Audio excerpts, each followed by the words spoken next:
Chapter 8. We set off really early on Saturday morning, carrying suitcases. Dad just had a light sports bag that he slung over his shoulder. He'd be wearing his uniform every day, so he only had to take clean shirts and underwear and pyjamas, with one open-necked casual shirt and a pair of flannels for an off-duty evening. He was also hauling along Mum's big case. She'd packed most of her wardrobe, even putting in her bulky Macintosh, though it had hardly rained all summer long.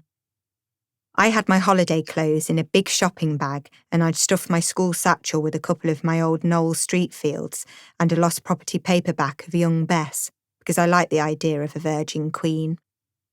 I resolved to keep to myself as much as possible, reading all the time so I didn't have to make conversation. When my eyes got tired, maybe I could go off for long solitary walks in new white plimsolls. I insisted on wearing them without socks so I wouldn't look too childish, and I already had 2 red marks on my heels. When we got to the Happy Holidays coach park, all the other drivers were hanging about, having mugs of tea and buns and cigarettes. They greeted Dad warmly, larking around, telling him he wouldn't be able to get up to any hanky-panky with his missus and kiddie on board. Mum bristled a bit, but she could tell they didn't mean it seriously. They were very polite to her, offering her a tea in a proper cup and saucer. They made a fuss of me too, calling me tuppence and gently pulling my ponytail. Dad seemed so different with them, laughing and joking. He had a cigarette too, though he didn't usually smoke. Mum didn't like the smell and said it lingered in the house. But at 8 o'clock, Dad straightened his cap and brushed his shoulders, ready for action. We all queued for the one lavatory. The men let Mum and me go first. I didn't really need to go, but Mum insisted. "It'll be several hours before the first stop. You need to go now," she hissed. "But isn't there a toilet at the back of the holiday coaches?" I asked. "Yes, but you mustn't use it unless it's an emergency. They're horrible chemical things, and you don't want to make the coach smell," said Mum. "We'll be sitting right at the back too. We can't bag the good front seats with the views because all the other passengers will think it's favouritism." "Oh, God," I murmured. "Now then, don't blaspheme. And take that look off your face. I'm not having you showing me up," said Mum. "We're going to have a lovely holiday. Just you wait and see."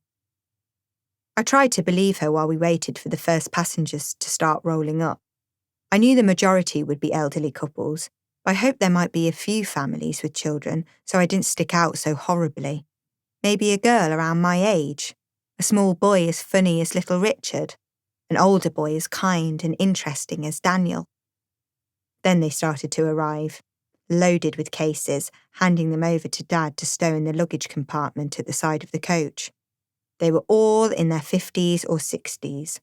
A few were really ancient, with walking sticks, and Dad had to give them a helping hand into the coach. He was endlessly cheery with everyone, welcoming them with seemingly spontaneous patter, but after a while I could chant his little spiel backwards. They mostly laughed along with him, glad he was so friendly. But 2 schoolmarm ladies were quite fierce with him and got tetchy when he wouldn't let them drag their cases up into the coach so they could keep an eye on them. They were put out that 2 of the couples had already bagged the front seats and said we should start a rota so that everyone had a turn. I kept my head down, reading Young Bess, not wanting to say hello to any of them, though Mum was nodding and smiling cravenly. "Hello, dear," said one of the schoolmarms, managing to make the word dear sound like an insult. "That looks a good book." "She's a great reader, my Laura," said Mum. "What is it?" said the other old girl. "Detective story?" "It's a history book," said Mum proudly. "Hardly serious history," said the first schoolmarm, peering at the title. "Still, it's good if it gives her an interest in the Elizabethans," said the other. When they'd stopped paying us attention, Mum dug me in the ribs. "What were they on about?" she whispered. "Isn't it suitable?" "Of course it is," I said. "Well, I don't know, do I?" said Mum. She read a lot herself, but mostly Mills and Boon romances. I tried to read when the coach set off at last, 20 minutes late because a couple came scurrying up long after the allotted time, red in the face and perspiring, blurting out tales of missed buses. "There's always one," said the schoolmarm, and her companion tutted again. Mum tutted too, because Dad was always complaining about the latecomers, hating his carefully planned schedule being disrupted. I found young Bess a surprisingly easy read and riveting right from the start. I wished I had the knack of flirting with eager courtiers, but keeping them at arm's length. But I soon started to feel travel sick, even though the story was engrossing, and after 10 minutes I felt so awful I had to close the book and lean back with my eyes closed. Oh God, was I going to feel like this the entire holiday? When we got to the first rest stop, I could barely stagger off the coach. Dad helped everyone down the steps. He looked at my white, sweaty face. "Oh dear, feeling sick, Buttercup?" he said in his professional, cheery manner. He reached in his pocket and brought out a little packet of pills. "Take a couple of these and you'll feel much better." "You can't give her drugs, William," said Mum, horrified. "They're just Quells, travel sickness pills. They work a treat, the driver's little friends. I don't want any puking on my coach," said Dad. I swallowed the pills with a cup of tea in the cafe. I'd have swallowed anything just to stop feeling so dreadful, and in 10 minutes I felt normal again, and even fancied a currant slice with the second cup. Mum herded me to the toilets afterwards and started chatting to some of the other ladies. They talked about the luck of having such lovely weather and how the itinerary seemed very promising. "And the coach driver seems a lovely fellow, so helpful," said one woman, and the others all nodded and agreed. Mum glowed, and I felt proud of Dad too. But it was totally cringe-making when we drove across the border into Wales and Dad started warbling Welsh songs. Men of Harlech, even Shirley Bassey's "Kiss Me, Honey, Honey, Kiss Me." But the whole coachful joined in, even the 2 schoolmarms. "He's got them in the palm of his hand," said Mum. "He's a right card, your Dad." I wondered if we were going to keep quiet all holiday, that we were related to the right card, but we sat at his table that evening at dinner in our hotel. "Isn't it grand?" said Mum. "And we're staying here for nothing." I thought the thick white tablecloths and the potted plants in the corners of the dining room were grand too, but the food wasn't very nice. Watery brown Windsor soup, beef and carrots and lumpy mashed potato, with tinned fruit and custard for pudding. We'd had better meals for school dinners, but I knew Mum and Dad would be upset if I pointed this out. When the meal was finished, some of the coach party made a beeline for the bar next door. Mum and Dad were teetotal at home, apart from Christmas and the odd beer for Dad now and then. He looked apologetically at Mum. "They'll expect me to go. It's part of the job being the life and soul of the party," he said. He lowered his voice. "The more they like me, the higher the tip at the end," he murmured. "Well, I don't like the idea of you going off drinking, especially with all these women on their own," said Mum semi-seriously. Did she really think the 2 schoolmarms and the other grannies in their short-sleeved frocks showing off their flabby white arms would start flirting with Dad the minute her back was turned? "Why don't you go with Dad?" I said quickly. "I'll go up to the room and read." "I'll be fine. I'd like that," I said. So Mum gave me the room key and I went up by myself. Mum and I had a double room at the front with a glimpse of the distant mountains. Dad had a small single room right up in the attics. I wished they'd let me sleep up there, but it was the rules that the driver had this faraway room which no one knew about. "It still doesn't seem right that you just have a little cupboard of a room when you're working so hard all day," said Mum. "It stops them forever knocking on my door because their water wasn't hot enough for their bath or wanting a blow-by-blow account of tomorrow's itinerary," said Dad. He tapped his head. "There's method in my madness." So I was stuck having to share a double bed with Mum. Still, I reckoned I had an hour or so with young Bess by myself, so I got washed and undressed quickly, leaped into bed, the mattress sagged in the middle, but then so did mine at home, and started reading. The story got better and better, and I kept looking at the time, hoping Mum wouldn't come back too soon. It got later, past my usual bedtime, and then later still. I was so tired now that my eyes kept blurring and my head nodded. What on earth had happened to Mum? Could she still be in the bar? But she hated bars, saying the smell of drink and cigarettes turned her stomach. Had she and Dad gone for a walk? Mum had worn her high heels down to dinner. She surely couldn't walk for more than 5 minutes wearing them. Anyway, it was dark outside and they didn't have a torch. Perhaps she tripped in the dark. Or had Dad suddenly collapsed after using up all that energy being the life and soul of the party? I couldn't help getting worried, though I saw the funny side of it. I was like the parent fretting because my children were late coming home. Then at last, at 11:15, I heard a tentative knock on my door. I shot out of bed and ran to see if it was some hotel staff person come to break the news that my parents had been in a terrible accident. But it was Mum herself, her hand raised to tap again. We both jumped. "Mum, why are you knocking?" I wasn't sure if this was the right door. I couldn't remember the exact number. I was terrified of walking in on a complete stranger. Mum giggled. She walked in, swaying slightly, and then threw herself on the bed, letting out her breath in a huge whoosh. "My goodness, what a day," she said, kicking off her shoes. "This is the life, eh, Laura?" I stared at her. She was acting so oddly, seemingly unaware that it was so late. Could Mum possibly be a little bit drunk? It was so unlikely that I started giggling too, joining Mum on the bed. "Have you been down in that bar all this time?" I asked. "Well, I had to keep your Dad company, didn't I?" Mum said. "But I'm so tired now." She nestled into her pillow. "Don't think I'll bother with my rollers just this once," she murmured. "Night-night, dear." "Mum, you can't go to sleep in your frock." "Come on, I'll unzip you," I said. "You've had too much to drink, haven't you?" "No, I haven't, you cheeky baggage," said Mum, laughing merrily. "You know I always stick to bitter lemon.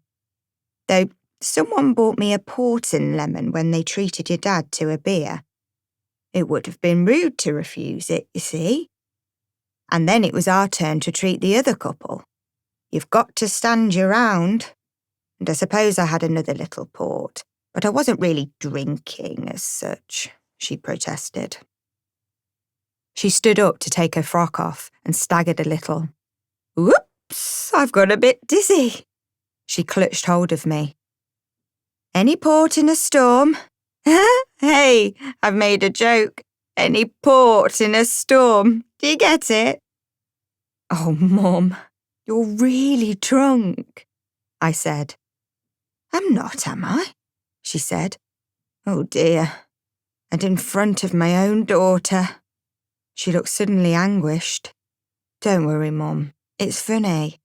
I like you like this," I said, helping her undress. She was so much warmer and softer and sillier drunk, and I loved the way she was holding on to me. "My little Laura," she said, breathing port fumes into my face. "I really think I need to go to sleep now." She climbed back on the bed without bothering to wash her makeup off, cream her face or do her hair. She didn't even bother with her nightie, staying in her nylon petticoat. She was asleep in seconds and snoring too. It was so astonishing that I couldn't stop giggling, but after a few minutes it started to get annoying. I hoped Mum hadn't made a complete fool of herself down in the bar. I wondered if Dad was in a similar state up in his attic, but I expect the life and soul of the party was more used to drink. I was wide awake now and wanted to read some more of Young Bess, but when I switched my bedside lamp on again, Mum told me to put out that light this instant. "You'll wake people up," she had the nerve to murmur. I lay on the very edge of the bed and tried to imagine I was a future queen with all the boys flocking around me. It was unlikely to happen in real life. Daniel was so kind to me, but it was probably because I was Nina's friend. The only boy who had showed any interest in me was Leon, and I'm sure that was only because his friend had bagged Nina. Anyway, I wasn't going to think about him ever again. Thank goodness he'd only been here on holiday, so there wouldn't be any chance of bumping into him again. Mum was up and washed and dressed by the time I woke up. She was even wearing makeup, a smudge of rouge on each cheek and a dark red lipstick, perhaps because she looked so pale. "Come on, up you get, Laura. The breakfast gong will go in 10 minutes, she said. "How do you feel, Mum?" I asked. "Perfectly all right," she said calmly. "Didn't you have too much to drink last night?" I said. "Don't be so silly," said Mum. "You know I don't drink. I had a bit of lemon just to be sociable, that's all." However, Dad looked at her anxiously when we went down to breakfast, though he didn't say anything. I saw her surreptitiously swallowing 2 aspirins when she had her cup of tea. She gave me 2 quails too. "I don't really want them, Mum," I protested. "They make me feel so sleepy. I'm sure I'll be okay today." "Take them," Mum repeated. I was glad she'd insisted, because we went on a very narrow, windy road up in the mountains. We were in our place on the left-hand side of the coach, and I had the window seat. When I looked out, it seemed we were teetering right on the very edge. I couldn't help catching my breath. Some of the other passengers squealed. "Soppy dates," said Mum, though she was even paler now, her rouge standing out like the cheeks on a Dutch doll. "There's no real danger, and your dad's a really steady driver." However, when we rounded a really tight bend, Mum gripped my hand, and hers was as sweaty as mine. When we parked at the viewing place at the top, someone shouted, "3 cheers for the driver!" and Dad stood up and gave a funny little bow. The passengers all knew that I was his daughter now. Mum had been telling everyone our life story while they were in the bar last night. Now one of the more smiley ladies grinned at me. "I bet you're proud of your dad, Poppet," she said. "Yes, I suppose so," I said awkwardly. "I think it's lovely that you and your mother go on holiday with him, all of you together," she said. I didn't think it lovely at all, but it would seem churlish if I disagreed. I just nodded and wandered off, pretending I wanted to have a proper look at the view. "Funny little thing," I heard the lady say to her husband. "She's so shy." I felt my cheeks burn. I didn't want to be shy. Inside, I could be as fierce and rude and imperious as Nina. But as I stared across the green valley to further blue mountains beyond, I calmed down. The breeze soothed my cheeks. It had been hot for so long that it felt wonderful to be in such cool, clean air. I breathed it in deeply, trying to imprint the view on my mind, watching a bird soar and feeling my spirit soar with it. "Don't get so close to the edge, Laura, for heaven's sake, come here, you silly girl," said Mum, grabbing the back of my dress and probably showing my pink knickers off to the whole coach party. She got on my nerves all day long, nagging me about this and that, sometimes shaking her head at one of the other women and going, "Kids today," in a world-weary fashion. I was so fed up and bored that I fell asleep on the coach, my head resting uncomfortably on the hot glass window, though Mum tried to get me to turn round and put my head on her shoulder. I slept so long that I couldn't fall asleep that night in the next hotel. The days passed, each one blurring into another. Even the castles seemed indistinguishable to me. They even all started with the same letter. Conway, Carnarvon, Criccieth, Cardiff. The 2 school marms, they really were teachers at the same grammar school, seemed really excited by them all. They took notes if we had a guided tour and even attempted sketches in black biro. Mum had told them that I was at a grammar school too, and they thawed towards me. "Why don't you take notes too, Laura? You could do a special castle project," history school mum said brightly. "I've already done one at primary school," I said. "She made a lovely castle. It was on display on parents' evening," said Mum. "I'm talking about a proper project, not messing about with cardboard and plasticine," said the school mum briskly. Or maybe you could find a novel set in medieval times, said English schoolmarm. You like reading, don't you? Why not give Dorothy Dunnett a try? There's a brilliant second-hand bookshop where we have our afternoon stop. I'm sure you'd find some of her novels there. I nodded weakly in acknowledgement, resolving to stay on the coach when we had the afternoon stop so she couldn't boss me into buying books I didn't want. But actually, the big bookshop was a total delight. Dad stayed chatting to another coach driver in the car park. He wasn't keen on bookshops. But Mum and I went there.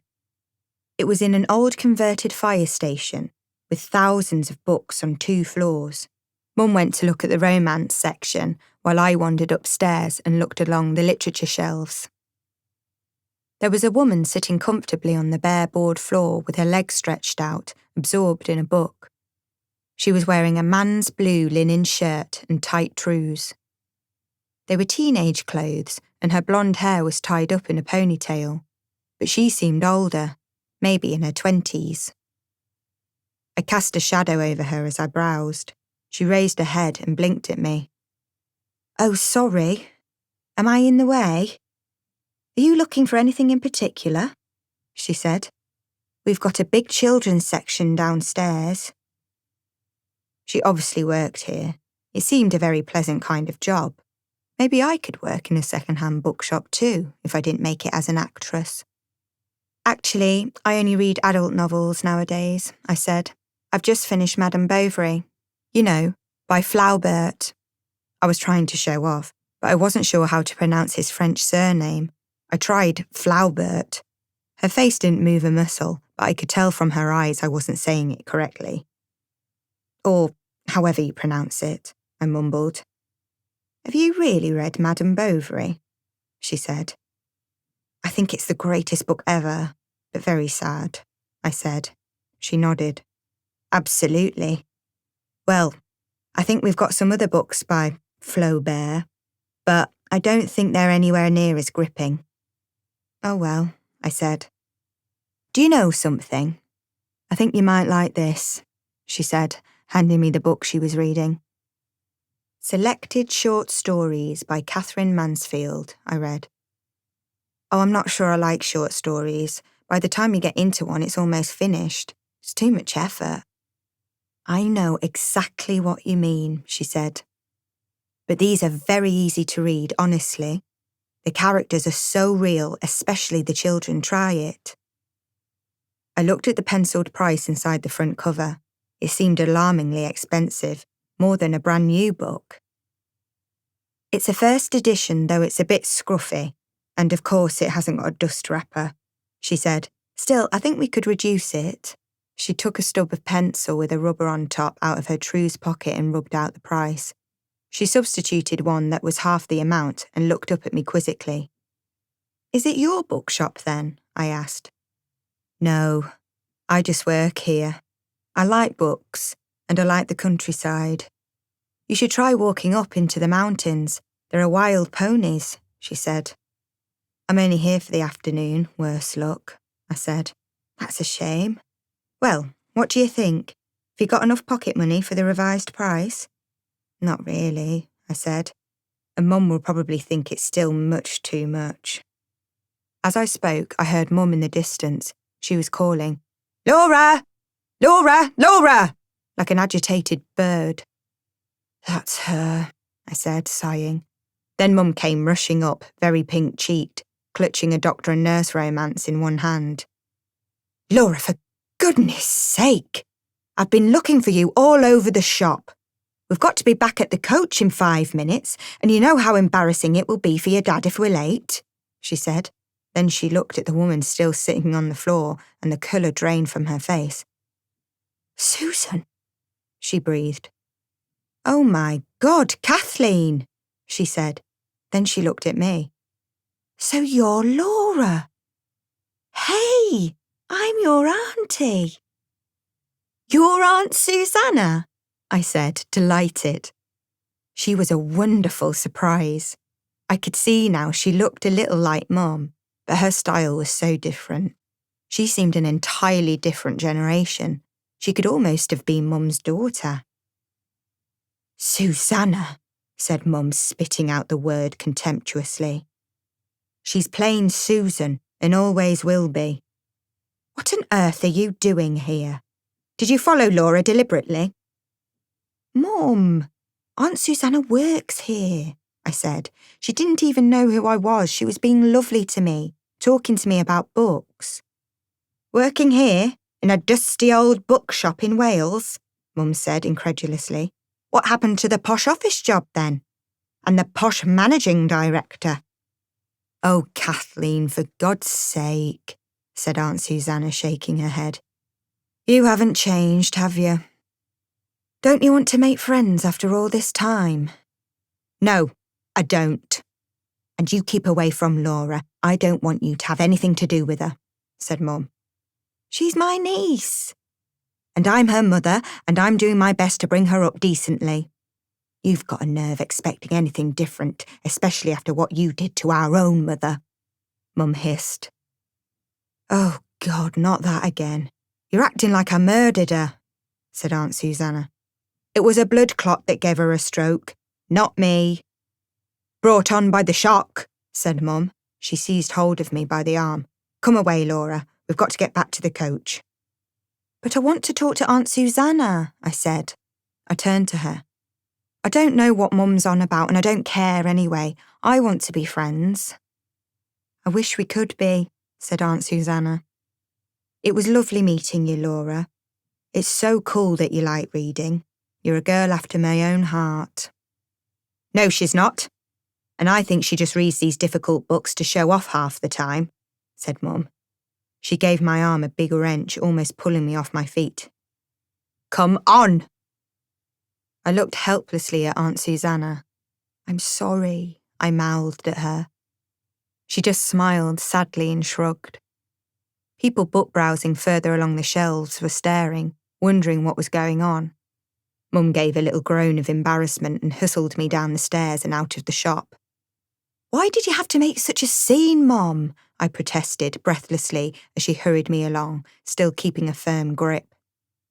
Aunt Susanna, Aunt Susan, whatever, she's nice. Why can't we be friends with her? What has she done?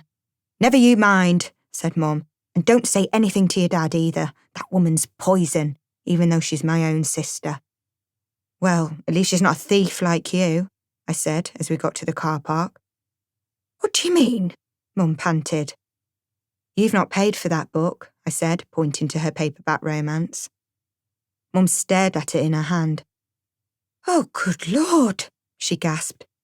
I'll have to go back. But Dad was standing at the front of the coach, his hands on his hips, scowling in our direction. We were obviously late. Mum panicked. She put the book on top of the little wall round the car park. Perhaps someone would take it back to the shop for me, she said. She rushed over to the coach. I'm so sorry, William. It wasn't our fault. There was a bit of a disturbance in that big bookshop, but we're only a few minutes late, aren't we? Dad tutted at us. Keeping us all waiting, he muttered, though if we'd been any other passengers, he'd have laughed it off.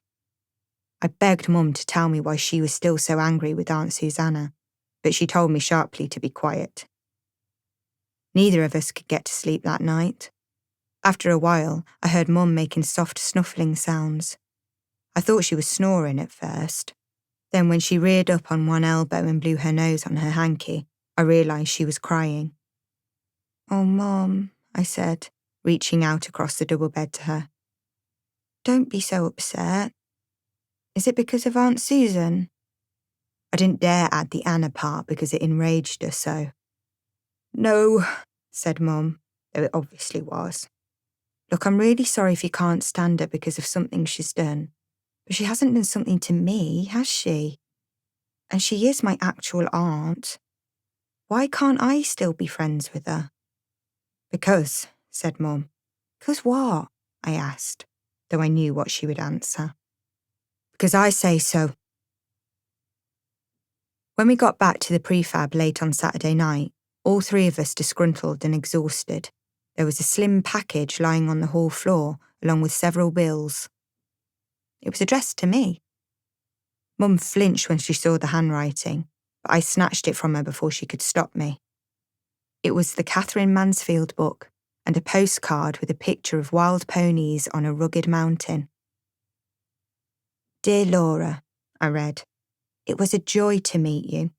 You've changed so much since I last saw you. I hope you enjoy these stories. I like The Doll's House best. Your mum and I shared a doll's house when we were kids, but it didn't have a real little lamp. I hope we can be friends one day. Love, Susanna. Kiss, kiss. Chapter 9. I felt sick on the first day of term. As soon as I spooned my breakfast cornflakes down, I had to rush to the toilet and spray them all up again. Mum was hovering outside anxiously. What's the matter? Did you bolt the cornflakes too quickly? Have you got a pain? She gabbled. I'm fine now. Don't fuss, Mum. I was just a little bit sick, I said weakly. But you're hardly ever sick. We had fish pie last night. Wonder if that cod could have been off, Mum said worriedly, feeling my forehead. Dear, oh dear, you're perspiring. Well, of course she'll be a bit sweaty if she's just been sick, Dad called from the kitchen. He only had a tea time mystery tour today, and that didn't start until 2:00. I'd better take her temperature, said Mum, running to the first aid box in the kitchen cupboard. Mum, I'm all right, I said, but she stoppered my mouth with a thermometer. She's just a bit anxious, that's all, what with school starting. And she'll be worrying whether Nina's going to be her friend or not. She blows hot and cold, that one, said Dad. Could feel my cheeks burning. There, said Dad, nodding triumphantly. You let that Nina run rings around you, Laura. No, I don't, I protested, but I couldn't talk properly with the thermometer still in my mouth. Don't try and talk. If you bite into that thermometer, you'll break the glass and swallow the mercury, and it's deadly poison, said Mum dramatically. She took it out of my mouth and peered at it closely. It's normal, she said, almost sounding disappointed. I'd never felt less normal in my life. I really was worried that Nina wouldn't be friends anymore, even though it wasn't my fault I'd gone on the wretched coach holiday. I couldn't help being worried about something else too, though I kept telling myself it wasn't possible, and I wasn't going to think about it. I had to put it right out of my mind. If the fear crept back, I sang a song inside my head, any silly song. How much is that doggy in the window? Or There's a tiny house by a tiny stream? Or The Yellow Rose of Texas? Faster and faster, until the dog with the waggy tail ran into the tiny stream and the Texas lady came out of the tiny house in her yellow dress and patted the puppy. Laura? Oh Lord, she looks all dazed. You better go back to bed. I'll have to be at the shop by 9:15. William, you look after Laura this morning, and then I'll see if I can get someone to cover me for this afternoon, Mum gabbled. If she's sick again, you better call the doctor. Mum, for goodness sake, I'm fine, I said determinedly. I kept on saying it as I hurried to school, walking to the words as if I were marching. I heard scurrying footsteps behind me. I turned and saw one of the red-haired Flanagan children from the prefab up the road. It was hard to tell them apart because there were so many of them, all scruffy and needing a good wash, and mostly up to mischief. But this girl's red curls were recently brushed and subdued with many curby grips, and her clothes looked brand new, though much too big for her. Her blazer arms went right down to her fingertips, and her school skirt brushed the top of her socks. She was so small, I'd have thought she was only about 9, and yet she was wearing grammar school uniform, though the skirt looked homemade, and she was wearing a white t-shirt instead of the regulation blouse. She had a striped school tie, but she hadn't knotted it properly. Are you at the grammar now? I asked. She nodded proudly. I got a scholarship, she said. Just like me, I'd thought I'd been given my scholarship because I was top at my primary school and had done well in my 11+, but now I wondered if it was simply because I was a poor kid from the prefabs too. So did I said. I hadn't looked as lost and pathetic as this little girl when I started, had I? Mum had bought me the full proper uniform and sent me off looking immaculate, but neither of us knew how to manage the correct knotting of the tie, and Dad had already left for the coach station. I'd been told off by my new form teacher, and some of the girls had laughed at me. "Shall I do your tie for you?" I offered. "Yes, please, Laura," she said. "How do you know my name?" I asked her. "Everyone knows you. You're the posh girl from the prefab with the lily pond," she said. It was startling to find that I was thought posh round here. "Well, everyone will think you're posh now, as you've started at the grammar," I said. "There. Now, you have your tie hanging shorter this side, and you bring the other end round and up and push it through, and there. Did you see how I did that?" "Not really," she said. "Couldn't you do it for me every morning?" She seemed to take it for granted that we'd be walking together daily now. I didn't really mind too much. She was quite sweet. She said her name was Moira, and that she was the third Flanagan child, but she was the one who had to mind the little ones, because the older two were boys.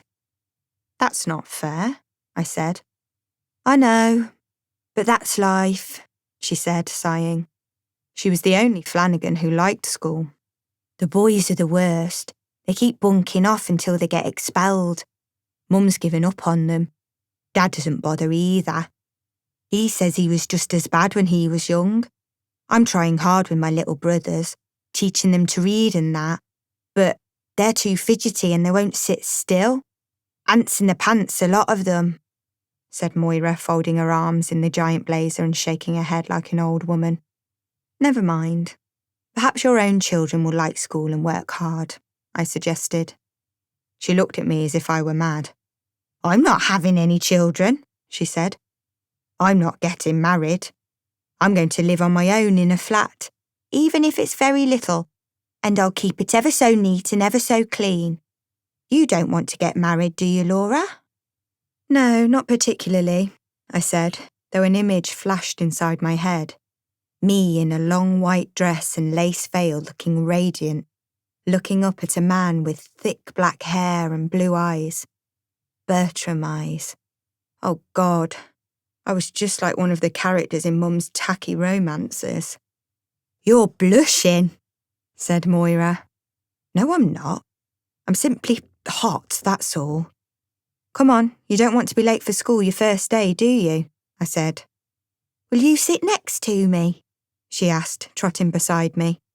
She was very light on her feet because she was wearing plimsolls. She would get into trouble for them, as we were all supposed to wear Clark's shoes, T-bar sandals in the summer and terrible clod-hopping lace-ups in the winter. "I can't sit next to you, silly," I said. "I'm starting in the 4th year now. You're a first year." "But I won't know anyone," she said, looking stricken. "You'll soon make friends," I said, though I knew that probably wasn't going to happen. "I want you to be my friend," Moira insisted. "Well, I can still be your friend even though we're not in the same class. I'll look out for you at dinner time if you like," I said, and then added, "though I might be with my own friend, Nina." I wish I hadn't said that. It was as if I was tempting fate. Maybe Nina would be ignoring me completely, back best friends with Patsy. Though she had phoned me yesterday afternoon, asking if I'd enjoyed my coach trip with all the old darlings. She was already in the classroom, chatting to Patsy, both of them perched on the same desk, their brown legs dangling. But Nina jumped off when she saw me and greeted me warmly, actually throwing her arms round me, though she wasn't usually physically demonstrative. "Hey you! Ye gods, you look positively normal. I thought you'd be wearing baggy trousers and wide-fit sandals after your coach trip experience," she said. "What's that you're saying, dearie? Speak up. I swallowed my death aid by accident," I said, doing a daft old lady imitation. Patsy looked blank, but Nina laughed and started up her own monologue about losing her false teeth and how she'd had to gum her way through the nice pork chop she'd bought for supper in her string shopping bag. Patsy giggled hysterically now, and I saw how it was going to be, both of us vying for Nina's attention. Our new form teacher was Mrs. Morris, who had curly hair, a big bust like the prow of a ship, and milk bottle legs that she planted firmly apart. You couldn't chat too much when she was talking because she was very strict, but you could risk passing a quick note when she was writing on the blackboard. I scribbled a message to Nina and passed it along to her. She grinned and wrote back, lobbing her note quickly in my direction. Then Patsy wrote to Nina and she wrote back. There was a whole flurry of notes, but Patsy and I didn't write once to each other. We went to the cloakrooms together at break time and shared our snacks.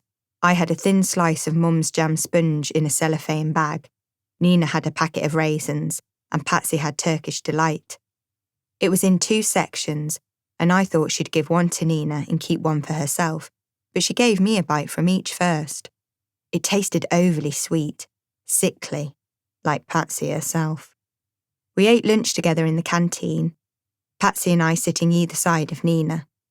We were like the 3 Marys in the Bunty comic. I saw Moira standing in the middle of the room, clutching her tray and looking bewildered, not knowing where to sit. I felt a pang, but there was no room on our table, and first years never sat with 4th years anyway. I concentrated on my mashed potato, and when I looked up, Moira had vanished, swallowed up by the crowd. When we were outside in the playground, Nina linked arms with Patsy and me, and we walked round together, awkwardly joined. Nina talked the most, telling Patsy all about the different boys she'd met this summer. She mentioned our day at the Lido, and I started prickling all over. She was making out that she and that Eve had had some kind of grand romance. "What about you, Laura? Didn't you get off with anyone?" Patsy asked. "No," I said hastily. "Yes, you did," said Nina. "She went off with Eve's friend, Leon, bold as anything, and then went all coy about what happened next." "Really?" said Patsy, giggling. "I didn't even think you liked boys, Laura." "So, did he kiss you?" "No." "Then why are you blushing?" she said. "I'm not. I'm just hot," I said lamely, fanning myself in a ridiculous manner. I caught a glimpse of Moira shifting from foot to foot on the edge of a clump of first years. No one seemed to be taking any notice of her. I waved to her to give her some encouragement. "Who are you waving at?" Nina asked. "Just one of the first years. She looks so sad," I mumbled. "Which one?" "Oh, I see, the little redhead in the giant blazer," said Nina.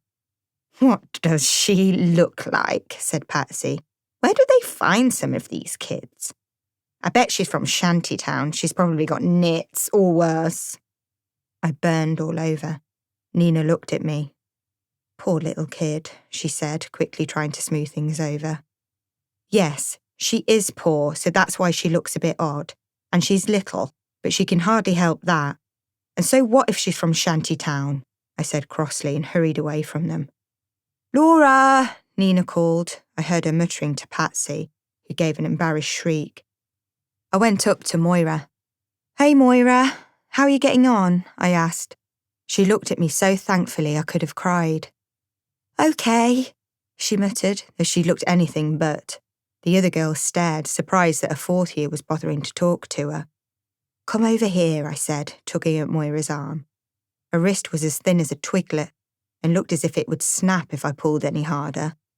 She came obediently, giving me a radiant smile.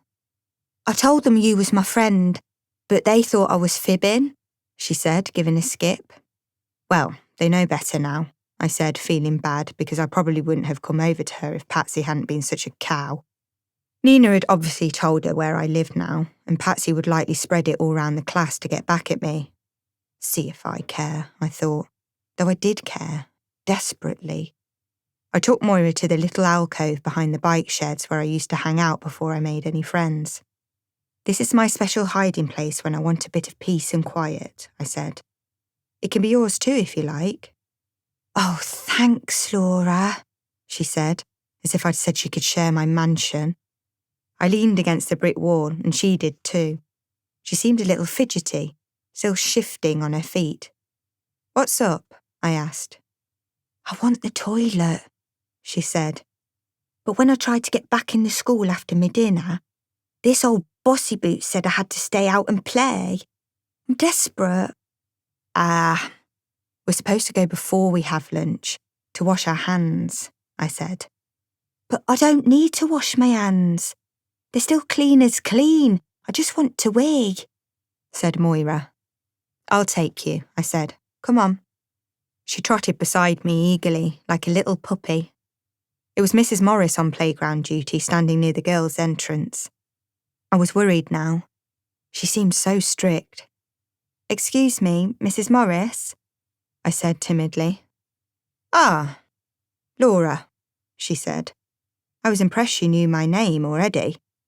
You could tell if the teachers cared about you or not by the speed with which they learned your name. Some of them still got you middled up with someone else by the end of term. This is Moira. She's a first year, and she didn't realise you had to go to the toilets as soon as the bell goes. Could I possibly take her inside now and show her where to go? I asked, using my poshest voice.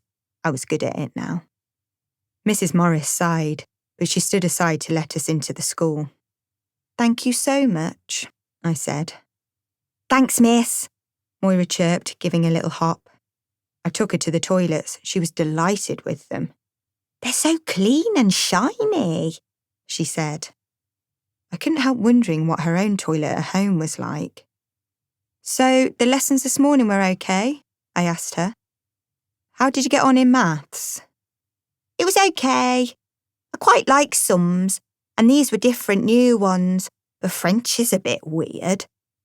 I can learn them words, but I can't say them the proper way yet, said Moira. Neither can I said. And haven't got the right clothes for PE, she went on. I just used to tuck my skirt into my pants before, but the PE lady says I have to have proper shorts, and she turned her nose up at my plimsolls. I'm supposed to have a different sort, would you believe?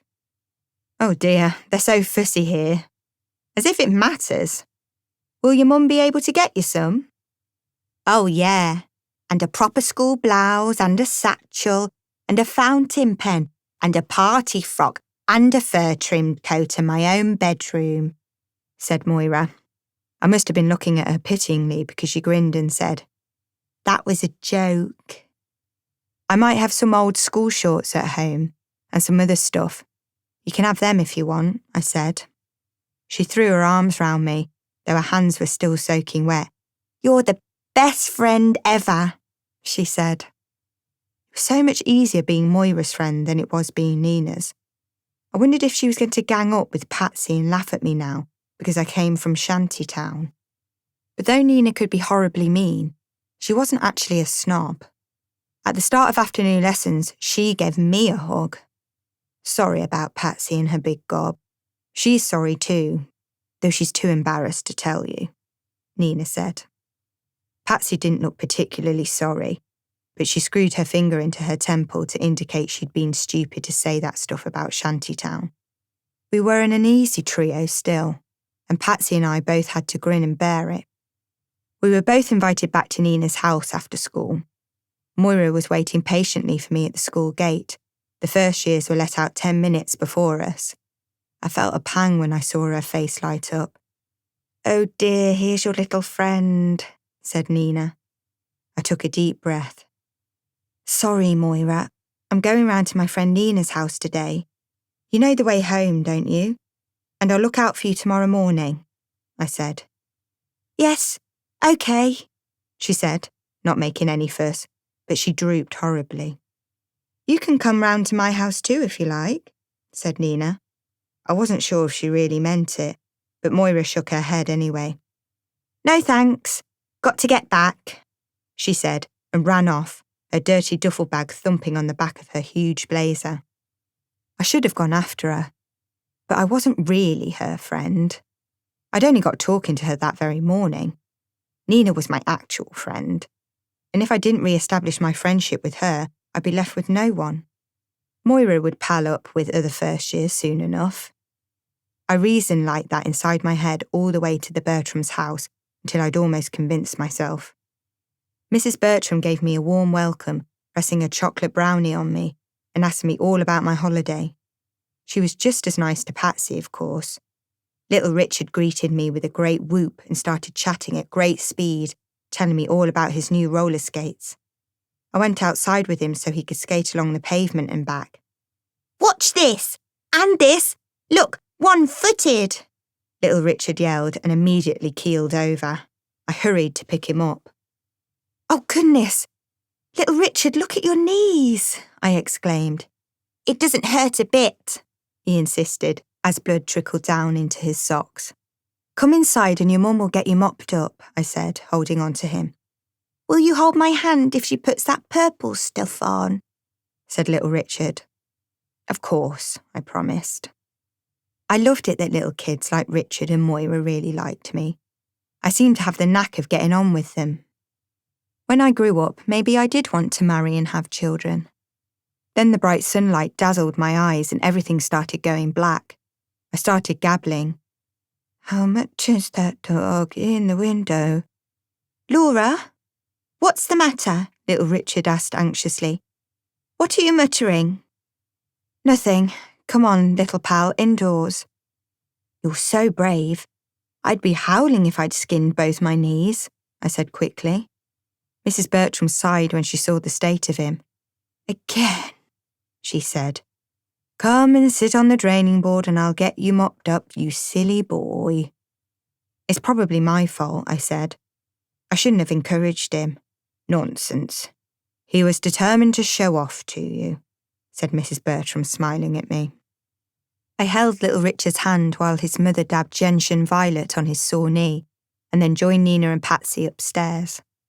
I heard them whispering together, Patsy giggling in her irritating manner. Were they whispering about me?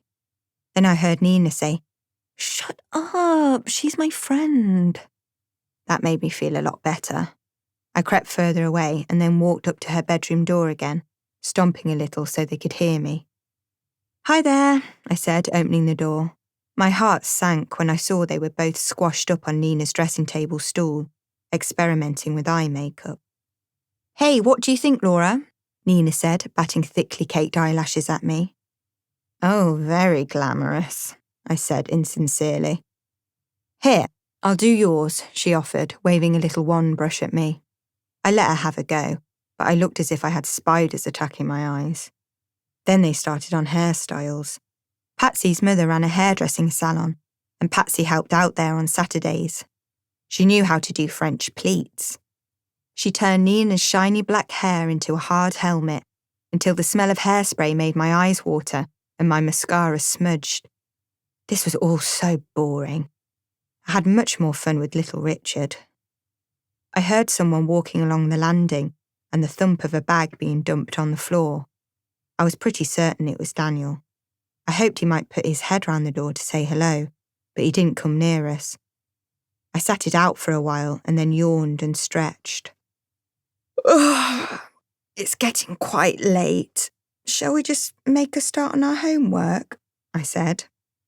They groaned at me. "You little swat," said Patsy. I knew it was a pathetic suggestion on my part, but I couldn't help it. Patsy wasn't the slightest bit interested in doing well at school. She actually said, "I'm not the brainy type," as if it was something to be proud of. She was only at the grammar because her parents paid for her. Nina was ultra brainy, but she didn't need to work at it. We had double homework plus a whole long list of French verbs to learn, but she could flash through it all in less than an hour. I sighed. "Well, I'd better be going anyway." "Okay, Swatty," said Patsy. "Stop that," said Nina, digging her in the tummy with her hairbrush. But she didn't ask me to stay longer. "Bye then. See you tomorrow," I said. I went out of Nina's bedroom feeling depressed. I walked towards the stairs. Daniel's door was ajar. "Bye, Patacake," he called. Patacake? "I'm not Patsy," I said. "Oh, Laura!" Daniel came to the door. He'd taken his school tie off and rolled up his shirt sleeves. His hair was all over the place, and yet he still looked great. I smelled that awful hairspray, so I automatically assumed you were Patsy. "Hey, are you all right? You look as if you've been crying." I wiped my eyes with the back of my hand, probably smudging them even more. "No, Nina's just been experimenting on me," I said. "Well, watch out. Anyway, how are you? Haven't seen you for a bit. You were away somewhere, weren't you? He asked. Yes, Wales. That's why I couldn't come to your tennis club, I said. Oh, yes, I remember, he said, though it looked as if he'd forgotten all about it. He paused. Then he said, Well, what about this Saturday then? Call round here at 2:00? I nodded as casually as I could, but I danced up the street on the way home. Chapter 10. I worried about not having the right clothes. I worried that I was still so shy with Daniel, and I worried that it might take me a while to get the hang of the game. But I ran to the Bertrams' house joyfully at 1:30, wanting to be there in plenty of time. I had to knock at their front door several times. I could see both the Bertram cars, so I knew they weren't out. Little Richard came to the door at last. He gave a cheerful cry when he saw me. Laura, whoopee! I can do proper wheelies on my skates now, he said excitedly. I'll show you in a bit. We're all in the garden just now. They were sitting on benches either side of a long table in their back garden, still having their lunch. It wasn't just the Bertram family. Patsy was there too, with her mother and father and older sister Lizzie. Patsy was pretty in a vacant doll-type way. Lizzie was dazzling, in a kittenish kind of way, like Bridget Bardot. She was sitting next to Daniel. Hey, what are you doing here, Laura? Said Nina. This is a lovely surprise, said Nina's mother, politely inserting the kind adjective in front of surprise. Daniel hadn't told them about our tennis date. He was looking surprised too, as if he'd forgotten all about it. I'm sorry, I thought... But I must have got it wrong, I mumbled, blushing. I'll go now. Nina was staring at my white sleeveless blouse and shorts. Hey, you've come to play tennis, she said. Oh yes, tennis, said Daniel, smacking his temple with the palm of his hand. I told you to come round, didn't I? Come and sit down for 10 minutes and then I'll take you up to the club. You'll lend Laura a racket, won't you, Nina? Sure, said Nina. Budge up then, Patsy. Make room for her. There's plenty of salad left and fruit tart. Help yourself, Laura, said Dr. Bertram, female, pouring me a glass of lemonade. There was enough food to feed the whole street. Big blue bowls of different salads, chicken and ham and egg mayonnaise, crunchy bread and 2 different fruit tarts, raspberry and apple with a jug of thick cream. I had half a Spam sandwich before I left home because I was too excited to eat. Thank you, but I'm absolutely full, I lied. Isn't it wonderful that this heavenly weather is lasting? Said Patsy's mother. She looked rather like a film star too, but her face was harder and she wore too much makeup, though it was expertly applied. Don't you just love lunching al fresco? She seemed to be talking to me. I presumed she was asking if I liked eating outdoors. I imagined Mum and Dad carting our table and chairs out the back door and the 3 of us sitting in the small square of the back garden underneath a washing line, eating Spam and pickled beetroot. I gave her a wan smile. So, are you one of Patsy and Nina's friends, dear? She persisted. I wouldn't be Patsy's friend in a million years, but I could hardly say so to her mother. I ducked my head and shrugged a little. She's very shy, she whispered to Patsy, which made me want to grind my teeth. I hated sitting there, total interloper, but I waited it out, telling myself that soon Daniel and I would be at the tennis club and it would all start to be just as I imagined. But it didn't work out like that. They all came to play tennis, Nina and Patsy and Lizzie. Nina quickly got changed and found me her old racket. It looked brand new to me. Daniel got changed too. He looked marvellous in his tennis whites. Then we stopped at Patsy's house so that the sisters could change too. Their house was even grander than the Bertrams, but I didn't like it as much. It was too big, too shiny, with silly white pillars that didn't look real. Nina and Daniel and I waited outside. They were gone a long time. Hurry up, girls, said Daniel, looking at his watch. We won't get a court at this rate. If there are 5 of us, we'll need 2 courts, said Nina pointedly. I don't see why Lizzie has to trail along too. I felt a flood of relief that she didn't like her much either. "Oh, come on, she's good fun," said Daniel. He might as well have poked me in the stomach with his own tennis racket. "Look, I can't even play yet. I could just go home," I mumbled. "Don't be daft, Laura. You're the reason we're going," said Daniel, putting his arm round me. It was the first time he'd ever touched me, but it was just a kind gesture, almost paternal. "I'm going to make you a great player. Just you wait and see," he said. We could only get one of the courts, the furthest away from the clubhouse. At least I didn't have too many spectators. Daniel showed me how to grip the racket and how to do a forehand and backhand at the side of the court, while Nina and Patsy and Lizzie had a few random rallies, taking it in turns to play. I tried a few practice strokes, but they were mostly mishits. "Don't worry, you'll get the hang of it in no time. Just relax a bit," said Daniel. "Let's have a proper game. I think you'll get into it then."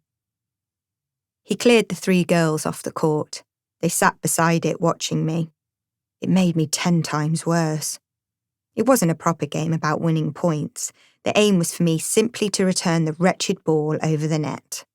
Daniel lobbed the softest of balls directly at my racket, but I was so flustered I could rarely hit them back. I missed the ball altogether several times and swiped wildly at thin air. Patsy burst out laughing. Nina tried not to, but I could see her sniggering. "Stop it, you two. It's not fair. We've all been playing for yonks," said Lizzie, and Daniel flashed her a grateful look. I struggled for another 5 minutes, clenching my teeth. I seemed to be getting worse, if that were possible. "I think you need a little rest. You've been working really hard," said Daniel. So I came off the court and sat down, and the 4 of them played a set, Daniel and Lizzie against Nina and Patsy. Daniel and Lizzie won, inevitably. I watched them, all 4 so fast and graceful. They made it look easy. Daniel beckoned me up on the court again for me to have another practice, and for a few seconds I thought I could suddenly play properly. I actually hit the ball in the middle of the racket and sent it smoothly back over the net. But then I missed the next ball, and I stumbled when I was running backwards and ended up falling on my bottom. It hurt so much I had to fight not to burst into tears. Daniel jumped across the net and ran to pick me up. "You okay?" "Never mind. Happens to all of us," he said, and his kindness made me want to cry even more. "You haven't done too badly for a first time," he added. "Nina was absolutely hopeless for ages, but you'll get much better, I promise. We'll have to have another practice session someday." He didn't set an actual date. We both knew there wasn't going to be one. I trailed back home. Mum and Dad were both at work, so I was free to fling myself on the bed and cry. But somehow I was past tears now. I just lay there, burning with humiliation. Things weren't the same after that awful tennis day. I was still supposedly Nina's friend, but not really her best friend now. Patsy was back in favour. We went around in a trio at school and sat at the same table at lunch, and sometimes even strolled round the playground arm in arm. But I didn't go home with Nina anymore, and I didn't see her at the weekends. My pride made me pretend to Mum and Dad that I saw her all the time, and I even trailed round the town by myself one very long Saturday, having just one frothy coffee at the black and white milk bar. The young waitress asked me where my friends were. "Oh, I'm meeting them later on," I said brightly, but I'm not sure she believed me. I still had one proper friend left, and that was Moira. I walked to school with her, I walked back from school with her too, and when I had any spare pocket money, I bought us both cakes from Mrs. Bunn's. We went back to Lily Cottage to eat them, and then Moira stayed on for an hour or so before reluctantly sloping off home. "It's so lovely here," she said, whispering in awe as if she were going round a beautiful cathedral. "It's so clean and tidy and quiet." She particularly liked my bedroom, with its pink eiderdown and furry rug, and the white, neatly stacked bookshelf, old girl comics and annuals on the biggest bottom shelf, hardbacks on the middle one, and paperbacks squeezed together at the top. She especially liked Rosebud, my baby doll. I wondered if Moira was still young enough to play with dolls, so I said she could take her down from the windowsill if she wanted. Moira picked her up reverently and sat rigidly on the edge of my bed, Rosebud in her arms. There now, she said, rocking the doll gently. Good baby. She said it with a little grin at me to show she wasn't seriously playing, just going through the motions. I suppose you're probably fed up with babies because you've got so many little brothers and sisters, I said. You've got it, said Moira. This is the sort of baby I like. She don't cry, she don't throw up, she don't wet herself, and she's got pretty clothes. Did you ever have a baby doll? I asked her. Moira looked at me with one eyebrow raised. I had some paper dolls once, cut out from a book, but my brothers tore them up for a laugh. She laughed bitterly. Tell you what, you can have this doll if you like, I said on impulse. Rosebud had always been my favourite doll, and I thought I'd want to keep her forever. But now she was starting to unnerve me, sitting staring at me every morning when I woke up. Are you joking? Moira asked, astonished. No, truly you have her, I said. Her name's Rosebud, but you can call her whatever you like. I'll still call her that, it's really pretty, said Moira. But can I keep her here, in your bedroom, to keep her safe? It's okay. Your brothers can't tear her up because she's plastic, I said. Don't matter. They'll scribble all over her with a biro and tear her clothes and pull her pants off so they can see her bottom, Moira said wearily. Please let me keep her here, Laura. Okay. You can come and visit her every day, I said. Promise? Apart from any time when your friend's here, Moira said. I nodded, touched that Moira was being so tactful, though we both knew Nina was very unlikely to come round now. Moira herself had actually made quite a few friends. The first years had started playing a new form of tag that was mostly dashing about and screaming. Moira always seemed to be in the thick of it, often thumped on the back and congratulated. At the end of school, several kids pleaded with her to come home with them to do their homework together, or watch television, or simply have a laugh, but Moira always preferred to come home with me. She sometimes stayed until Mum came home. Mum was quite nice to her, and always gave her a sandwich or a big slice of cake because Moira looked half-starved and maybe really didn't get enough to eat. You have a plateful of that, dear, Mum would say, smiling at her, but she was much sharper behind her back. Why on earth have you palled up with that poor mite? She asked. I dare say she's a sweet little thing, but she's a Flanagan, for goodness sake. She says her pleases and thank yous, I'll grant her that, but her accent, she's so common. Though I know she can't help it, and she doesn't look too clean to me. Don't you get too close to her, Laura, or you might catch something. Oh, Mum, I moaned. There's no pleasing you. You didn't like me going round with Nina because the Bertrams are posh, and now you don't like me having Moira for a friend because she's not posh enough. She's just not suitable, that's all. She's only a little girl. Why don't you get a nice friend your own age? Said Mum. Nina and Patsy and all the so-called nice girls my own age chatted constantly about boys and how far you should go when you were with them, and I hated that sort of talk now. It was a great comfort to play dolls with Moira and read my old girl comics and do colouring together. When Moira went home, I studied hard, spending ages on my homework, filling my mind with maths and English language and history and science. I hated French, though. English literature was still my favourite subject. We'd started to read Pride and Prejudice, which seemed a bit weird and stilted at first, but once I'd got used to the language, I started to love it. I wished I lived back in Regency times when there were strict rules of decorum, though Lydia's behaviour was disconcerting. We were only set a couple of chapters at a time for homework, but I read on right to the end of the book, needing to know what happened to Lydia. She didn't end up disgraced or dying. She married, even though she was only a year or so older than me, and presumably lived happily ever after. My English teacher was very pleased with my Pride and Prejudice essays and gave me a higher mark than Nina now. I sometimes beat her at other subjects too. Nina rolled her eyes and pretended not to care. She was heaps better than me at French though. and she was still team captain at netball. She always chose me first to be in her team because I rarely missed a goal. How can she be quite good at netball when she's so hopeless at tennis? Patsy said spitefully. Nina and Patsy played tennis together every weekend while it was still warm enough. I gathered that Daniel and Lizzie played too. It sounded as if they were going out together now. There was no invitation for me to have any more tennis instruction from Daniel, but that was actually a relief. I'd made such a fool of myself that I didn't want to see him ever again. Though at night, I sometimes pretended he was my own Daniel, and we were holding hands as we walked up Blackwood Hill.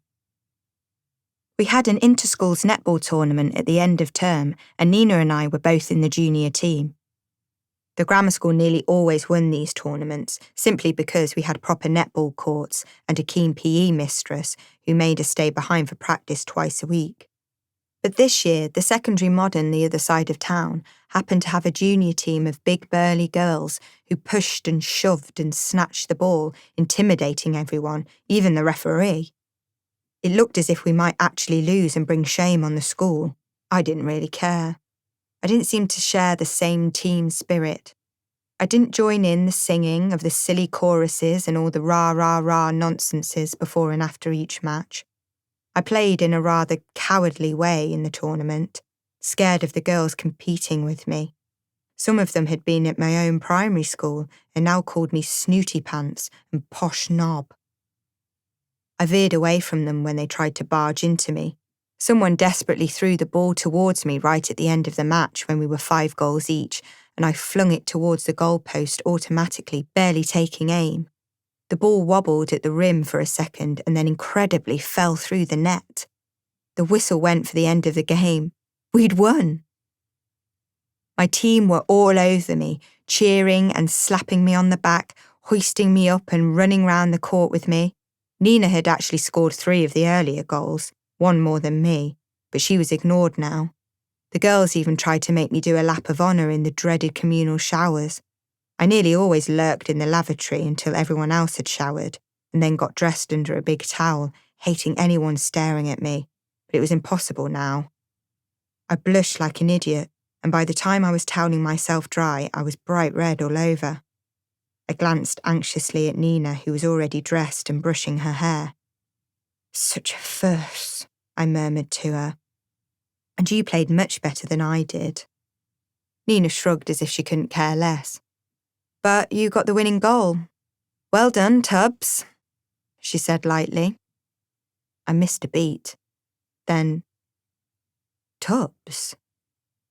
Hey, it was meant affectionately. Admiringly, in fact. "Look at your boobies. They're getting bigger than mine. Shame about your little pot belly, though. You've been eating too many cream donuts, girl," she said. I pulled my clothes on, desperate to hide my body. "Don't you dare call me Tubbs again," I said. Okay, I promise I won't, little dumpling." "You're not funny," I said, trying not to burst out crying. "Hey, don't get upset. I was only joking," said Nina, surprised. "Yes, well, I'm sick of your so-called joking," I said. "You're just being spiteful because I got all the praise for that last goal.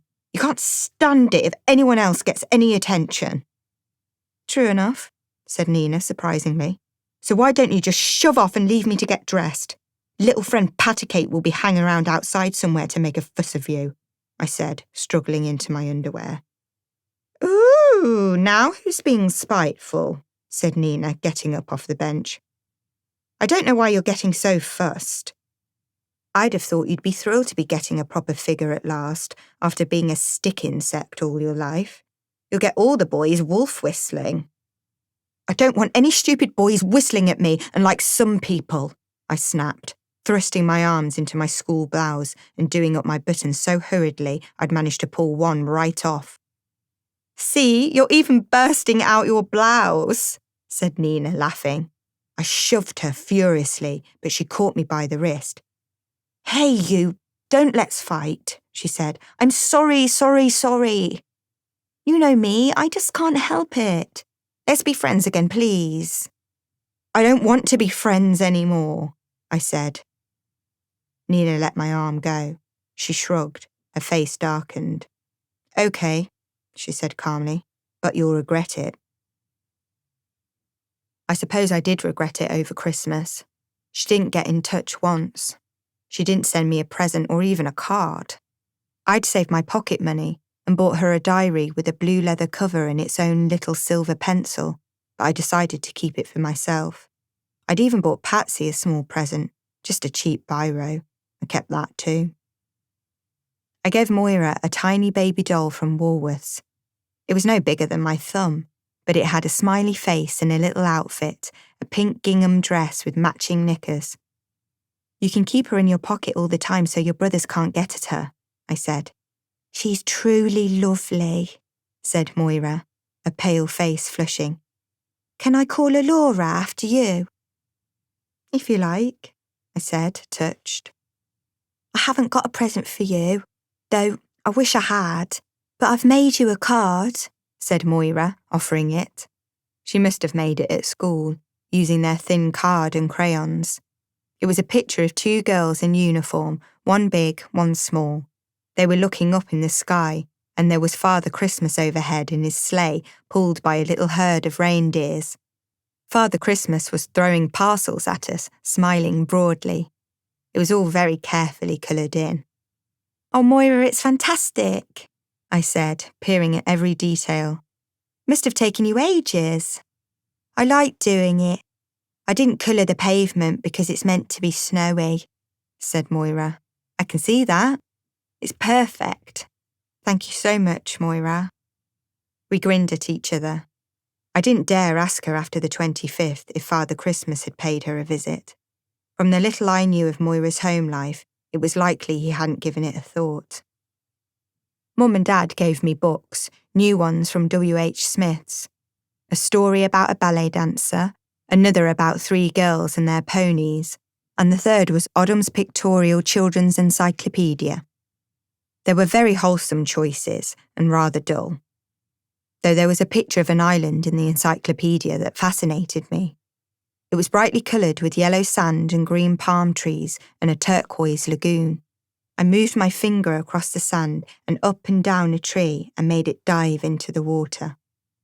I hoped Aunt Susanna would send me a book too, maybe another selection of Catherine Mansfield's short stories, but the parcel from Wales was too big and flat and light for it to be reading matter. Mum looked at it suspiciously. "What's she sent you now?" she said. I ripped the wrapping paper off and found two garments, a baggy black polar-necked sweater and tight black trews. I seized them with joy. "Black?" said Mum. "What's she thinking of? You're far too young to wear black, and these are awful. You'll look like a beatnik." I desperately wanted to look like a beatnik and have cool clothes and read strange books and dig jazz. Aunt Susanna was so clever.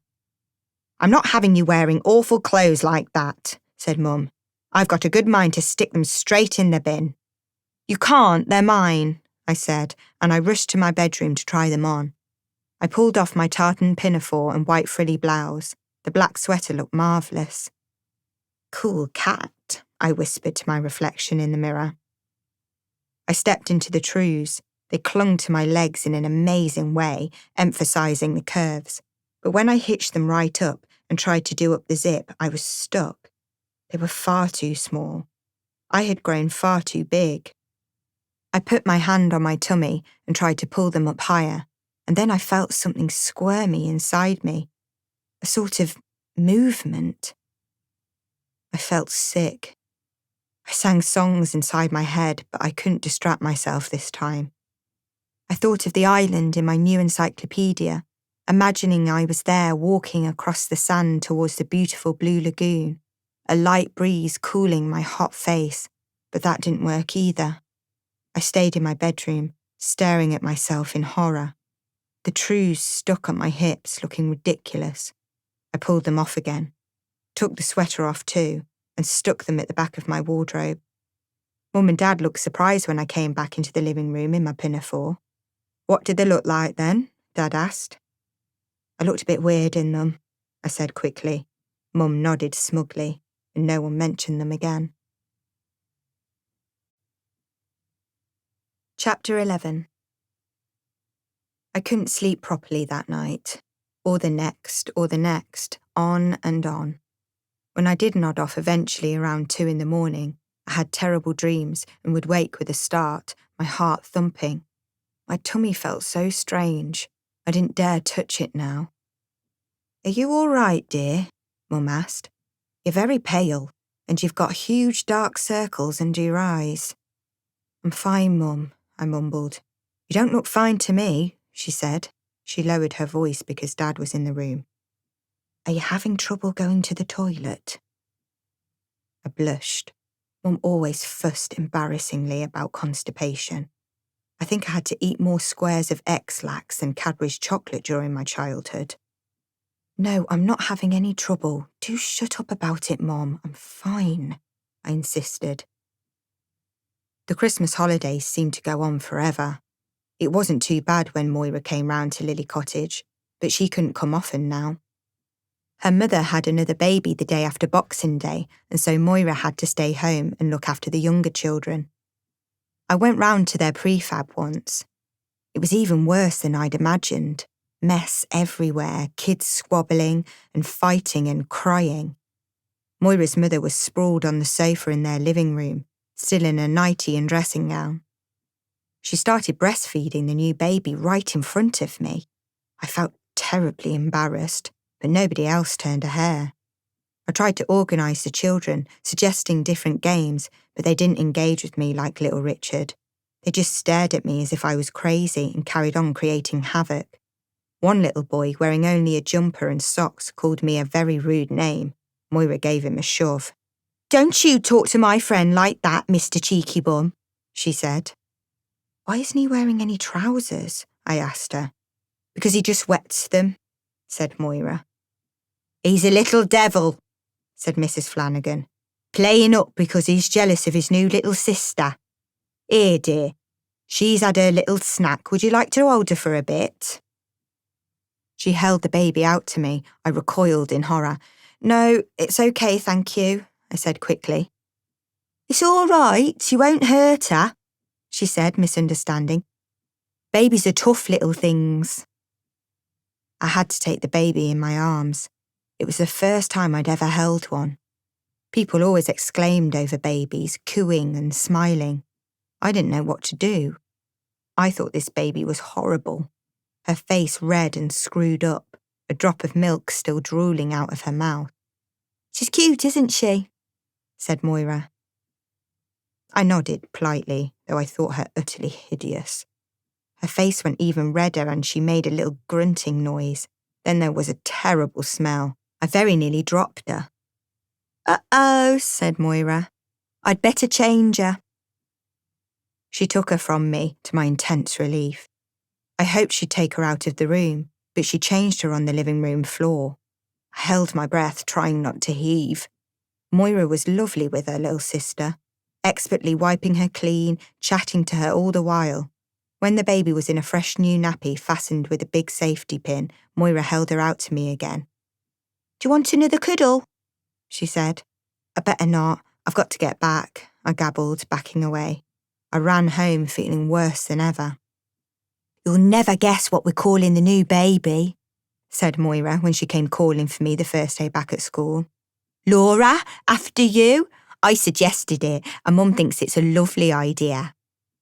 "That's lovely," I repeated lamely.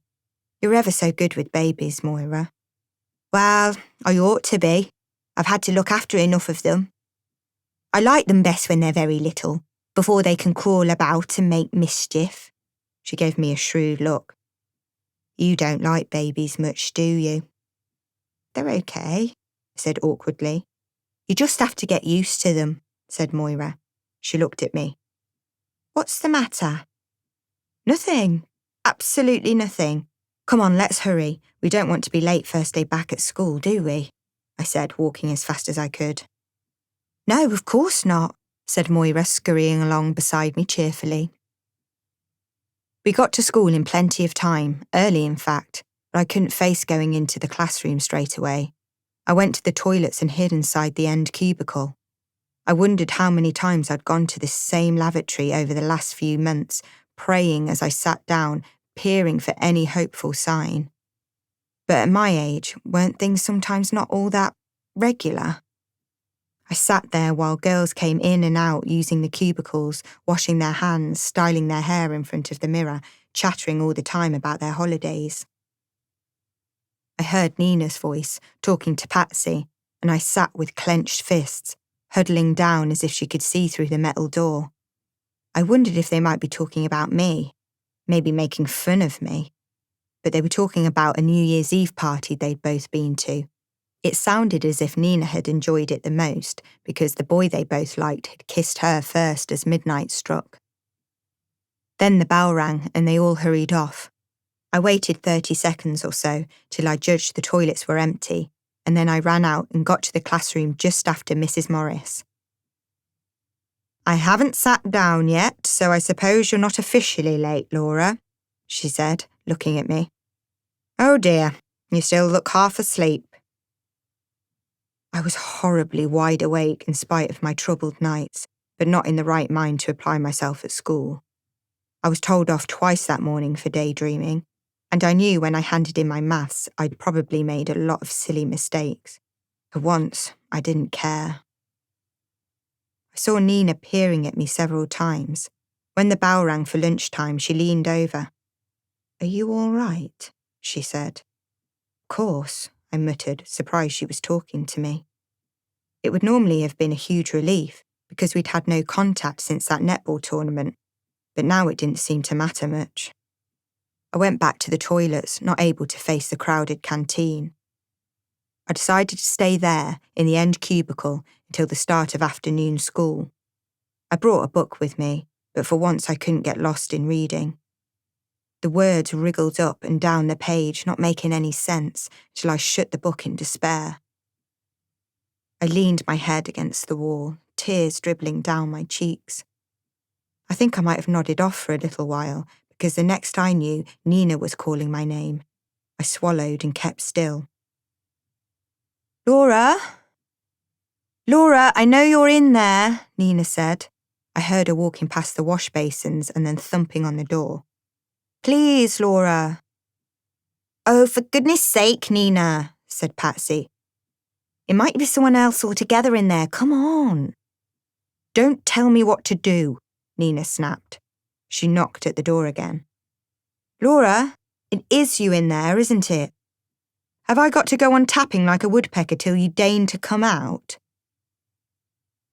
"Oh, for God's sake," I said, and I pulled the chain and stalked out, trying to hold my head up high. "What's the matter with you? Aren't I even allowed to go to the loo in peace?"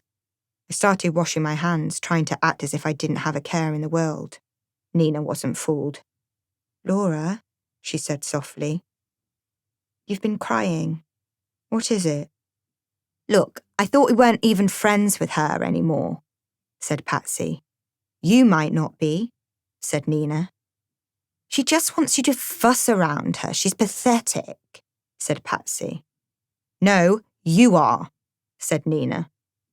"We're not even supposed to be in school after lunch. We'll get into trouble," Patsy whined. "You go then," said Nina.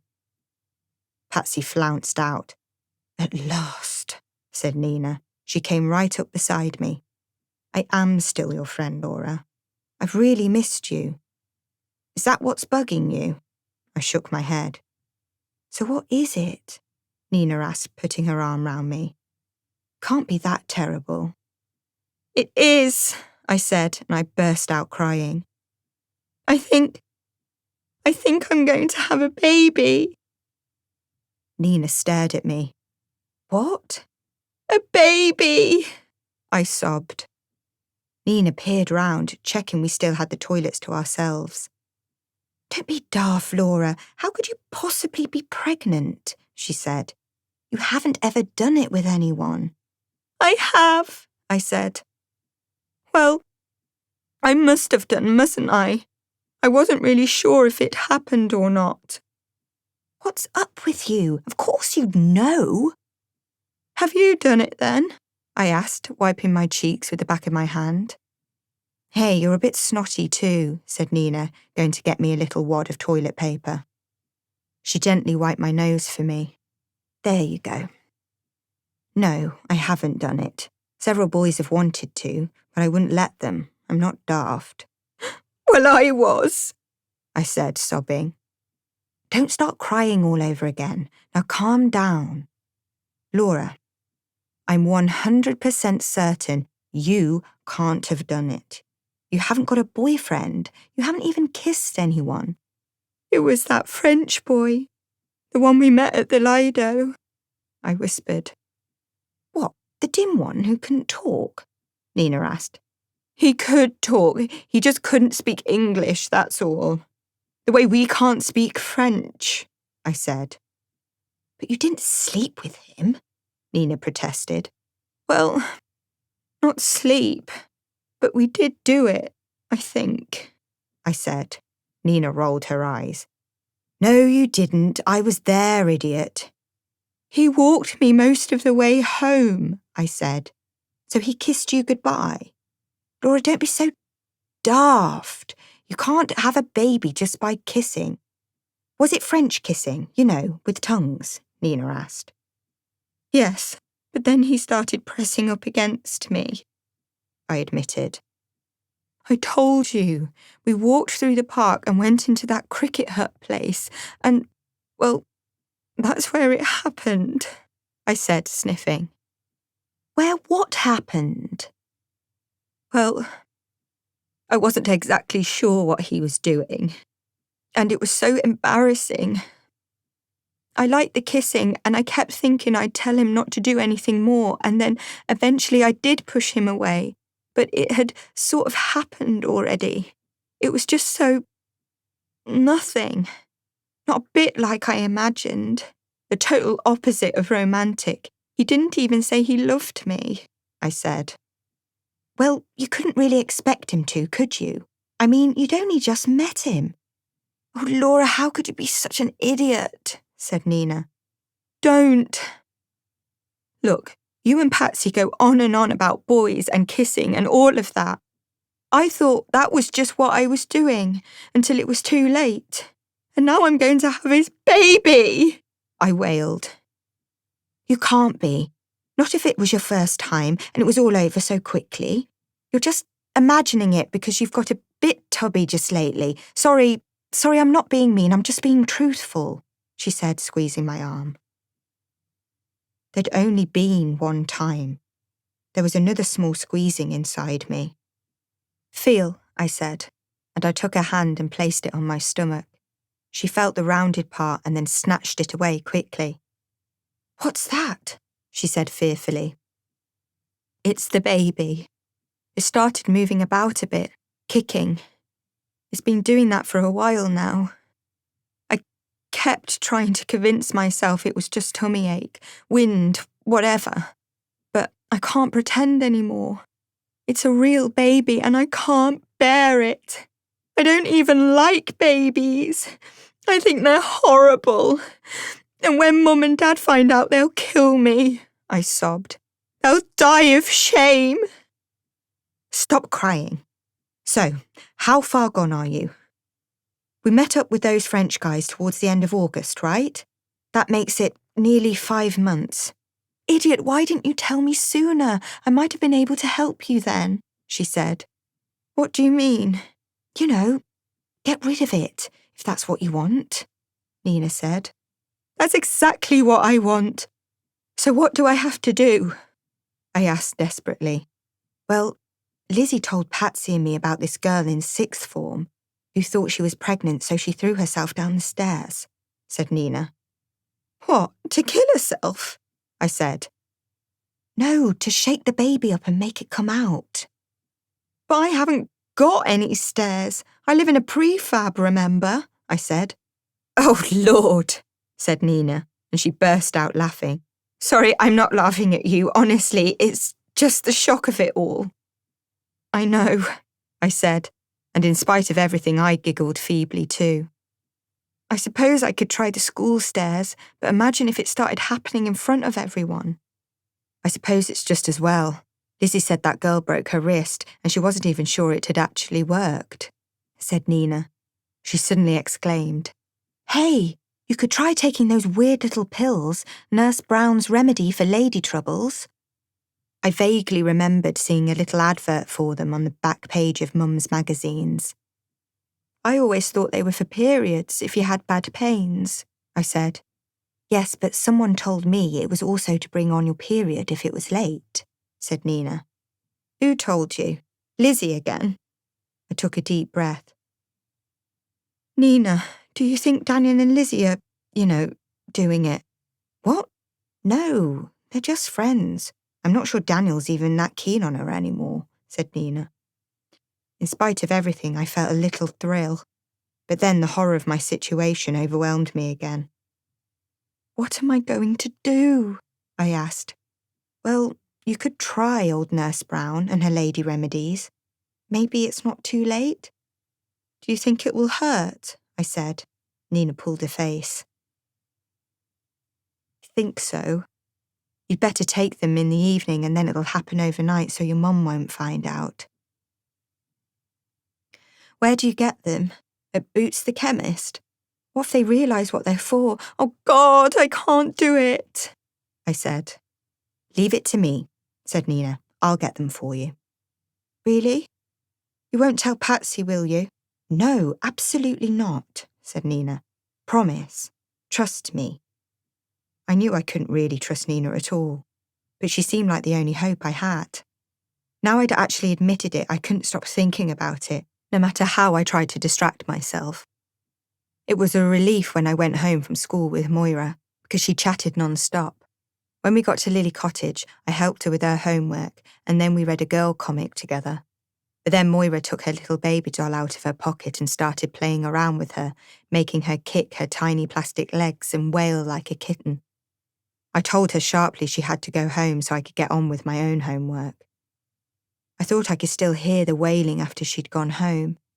I looked at Rosebud and then seized her, shoved her on top of my shoes in my wardrobe and shut the door on her. When I was in bed at night, I put my hands on my rounded stomach. "Please go away," I whispered. "You're not real. Not yet. I don't want you. You're nothing to do with me. Just disappear." Nina dragged me to a far corner of the playground the next morning and furtively handed me a little white paper bag. I peeped inside and saw a small round cardboard box with a picture of an old-fashioned nurse on the top. "You got them," I gasped. "I said I would, didn't I?" said Nina triumphantly. "I went after school. With Patsy?" "No, I told her I was meeting up with my mum." "You didn't meet up with her, did you?" I asked, horrified. "Of course not, you Burke. I didn't go to Boots. I went to that weird chemist-type place down Market Alley. You know, the one with the hilarious model of a man wearing that truss thing," said Nina, giggling. "There was an even weirder real man inside in a white coat, like he was a doctor. I asked him for the pills and he gave them to me just like that. Well, he did ask why I wanted them." "He didn't." "I said they weren't for me, they were for my mother, because she was having trouble with her periods, and he just nodded and sold them to me," said Nina. "How much do I owe you?" "Oh, don't be daft, have them as a gift. Take one after your supper, and then all your troubles will be over by the morning, hopefully." "Well, it's worth a try, eh?" she said. "You're a fantastic friend, Nina. Thank you so much," I said, and I gave her a hug. We were very close all day. Patsy hardly got a look in. "Good luck," Nina whispered at the end of afternoon school. I popped a pill in my mouth with the cup of tea Mum made after we'd eaten our liver and bacon. I thought I'd been discreet, but Mum frowned at me. "What's that you're taking?" "Oh, just an aspirin. I've got a bit of a headache," I said quickly. "I'm sure you're sickening for something," said Mum, feeling my forehead. "Just a headache, that's all," I said, "but perhaps I'll go to bed early." I said it in case the pill started working quickly. Nothing seemed to be happening when I went to bed at 8. I lay awake, bracing myself for some pain. My tummy stayed soft and swollen without a single cramp. When I got up in the morning, there wasn't a sign of any blood. "Did it work?" Nina asked as soon as she saw me at school. I shook my head hopelessly. You did actually take one, she said. Yes, I hissed. Well, maybe you should have taken a few more. They're very little pills after all. Try again tonight, said Nina, refusing to give up. So I swallowed 4 at tea time, gulping them down so quickly that I practically choked. I started to feel a little uneasy after a while, but still nothing happened, though there seemed to be a stirring in my stomach. I took another couple of pills in a last desperate attempt when I went to bed, but then almost immediately I had to get up to rush to the toilet. I had the most terrible diarrhea that went on and on. There were bad knife pains in my stomach now, but no bleeding still, even when my bowels eventually calmed down. I staggered out of the toilet to find Mum waiting outside, wringing her hands. Oh, Laura, what's the matter? You've been in there ages and I heard you groaning, she said. I've just got a bit of a tummy upset, that's all, I snapped. Is it something you've eaten at school? It can't be from your supper. It was just steamed plaice and mash, and that couldn't possibly make you ill, Mum declared. I don't know. Anyway, it's over now. Please don't keep fussing, I said, and trudged back to bed. But it wasn't over. I had to keep getting up to go again, and now I started to get really scared. I shouldn't have taken so many of the wretched pills. I'd clearly poisoned myself. What if I'd done myself some serious harm? What if I was dying? I felt dreadful now. It was a hot night and I was sweating and yet shivering too. What should I do? Mum was in bed asleep now with Dad. Ought I to wake them up? But what would I say? I couldn't tell them I'd taken the pills. They'd be horrified, especially if they found out why. I lay there in the dark, crying, hauling myself up several times for further trips to the bathroom. Mum woke up again and knocked on the bathroom door this time. Laura, you all right? Please let me in. Mum, for God's sake, I'm going to the toilet. Go away, I hissed. She was waiting for me when I came out at last. How many times have you been? She asked anxiously. Mum, don't be so gross, I said. You're clearly ill. You must have some awful bug. I'm going to call the doctor, she said. You can't do that. It's 4 a.m. He'll think you're crazy. Anyway, I think I'm better now. Honestly, I lied. Really? Well, come and wake me up if you have to go again. Promise me, she demanded. I promise, I said.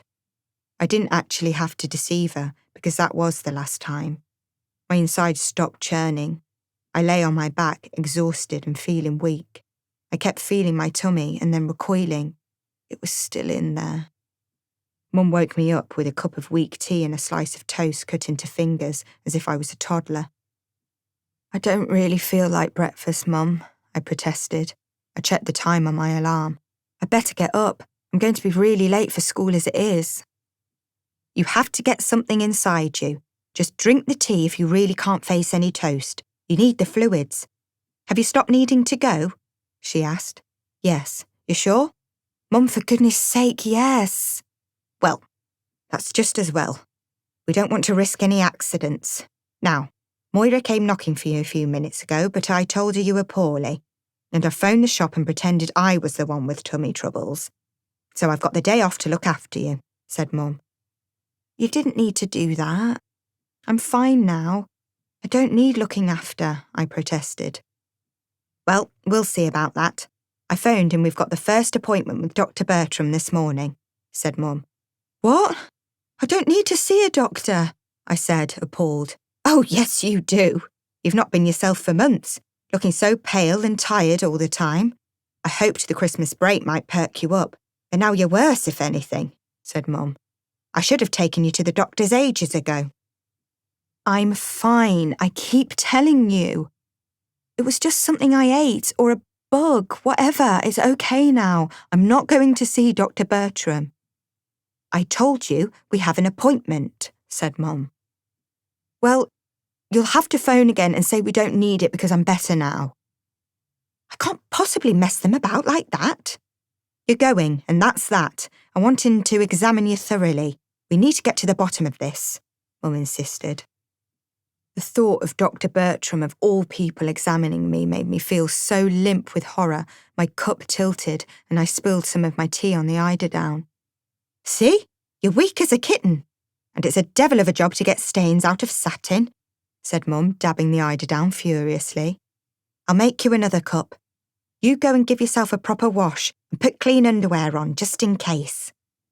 "Mum, I'm not going," I said through clenched teeth. Mum stopped dabbing and put her face close to mine. "Oh, yes, you are, Laura, and if you utterly refuse, I'll change the appointment to a home visit after surgery today," she said. She seemed in deadly earnest. I didn't know what to do. I couldn't stand the thought of going to the surgery, but it would be even worse if Dr. Bertram came here to the prefab, prodding at my chest with his stethoscope in my own bedroom. I thought wildly about getting dressed and running out into the street and staying out all day, but Mum was so weirdly panicky she'd probably phone the police and report me as a runaway, and I'd have to come back sometime. I couldn't run away forever. I decided I'd go to the surgery and tell Dr. Bertram that it was an ordinary tummy upset. I'd say I wasn't ill at all.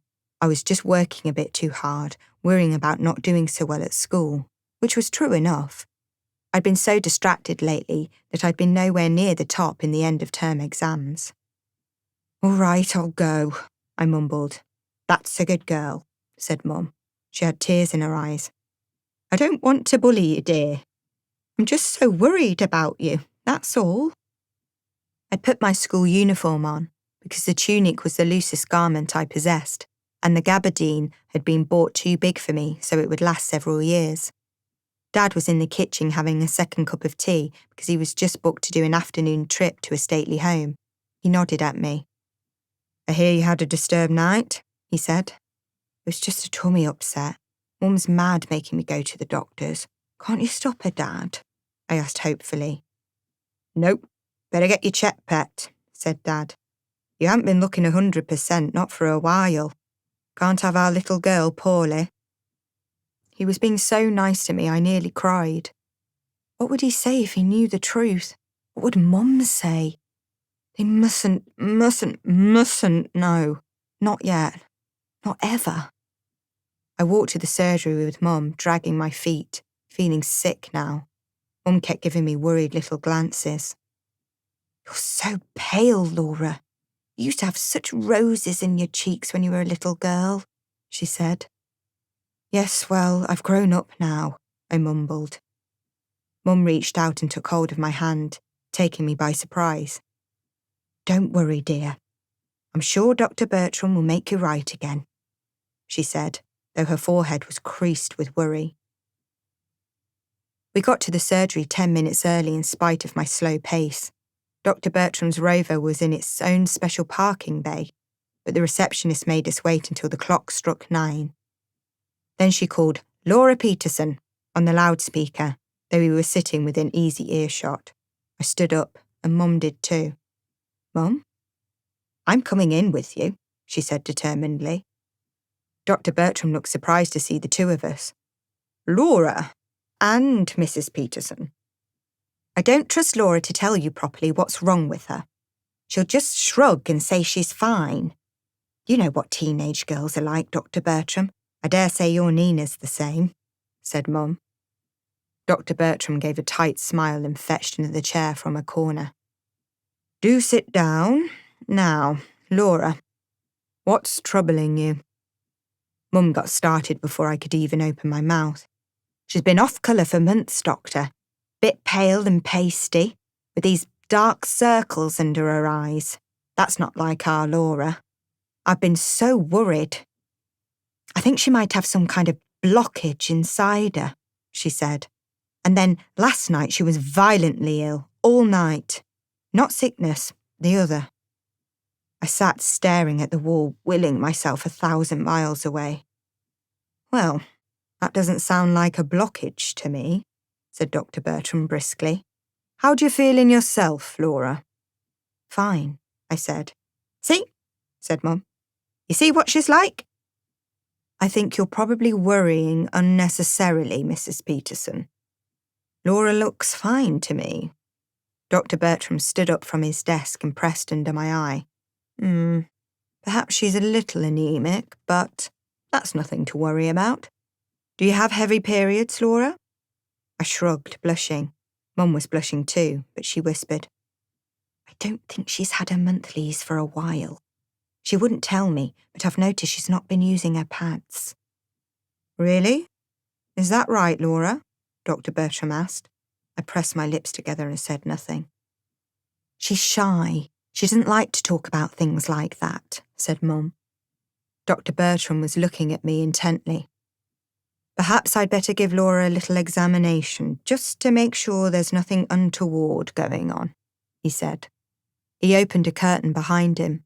There was a narrow examination table, its deep red plastic covered with white paper like a tablecloth. Just pop your clothes off and lie down, he told me. I don't want to, I stammered. He sighed impatiently. Come along, Laura. I've known you since you were a baby. There's no need to be shy. I simply want to help you, said Dr. Bertram. Laura, do as you're told, you silly girl, said Mum.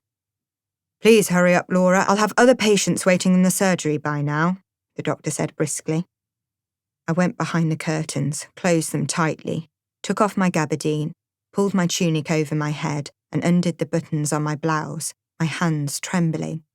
Then I clambered clumsily onto the examination table in my underwear. I lay there, shaking.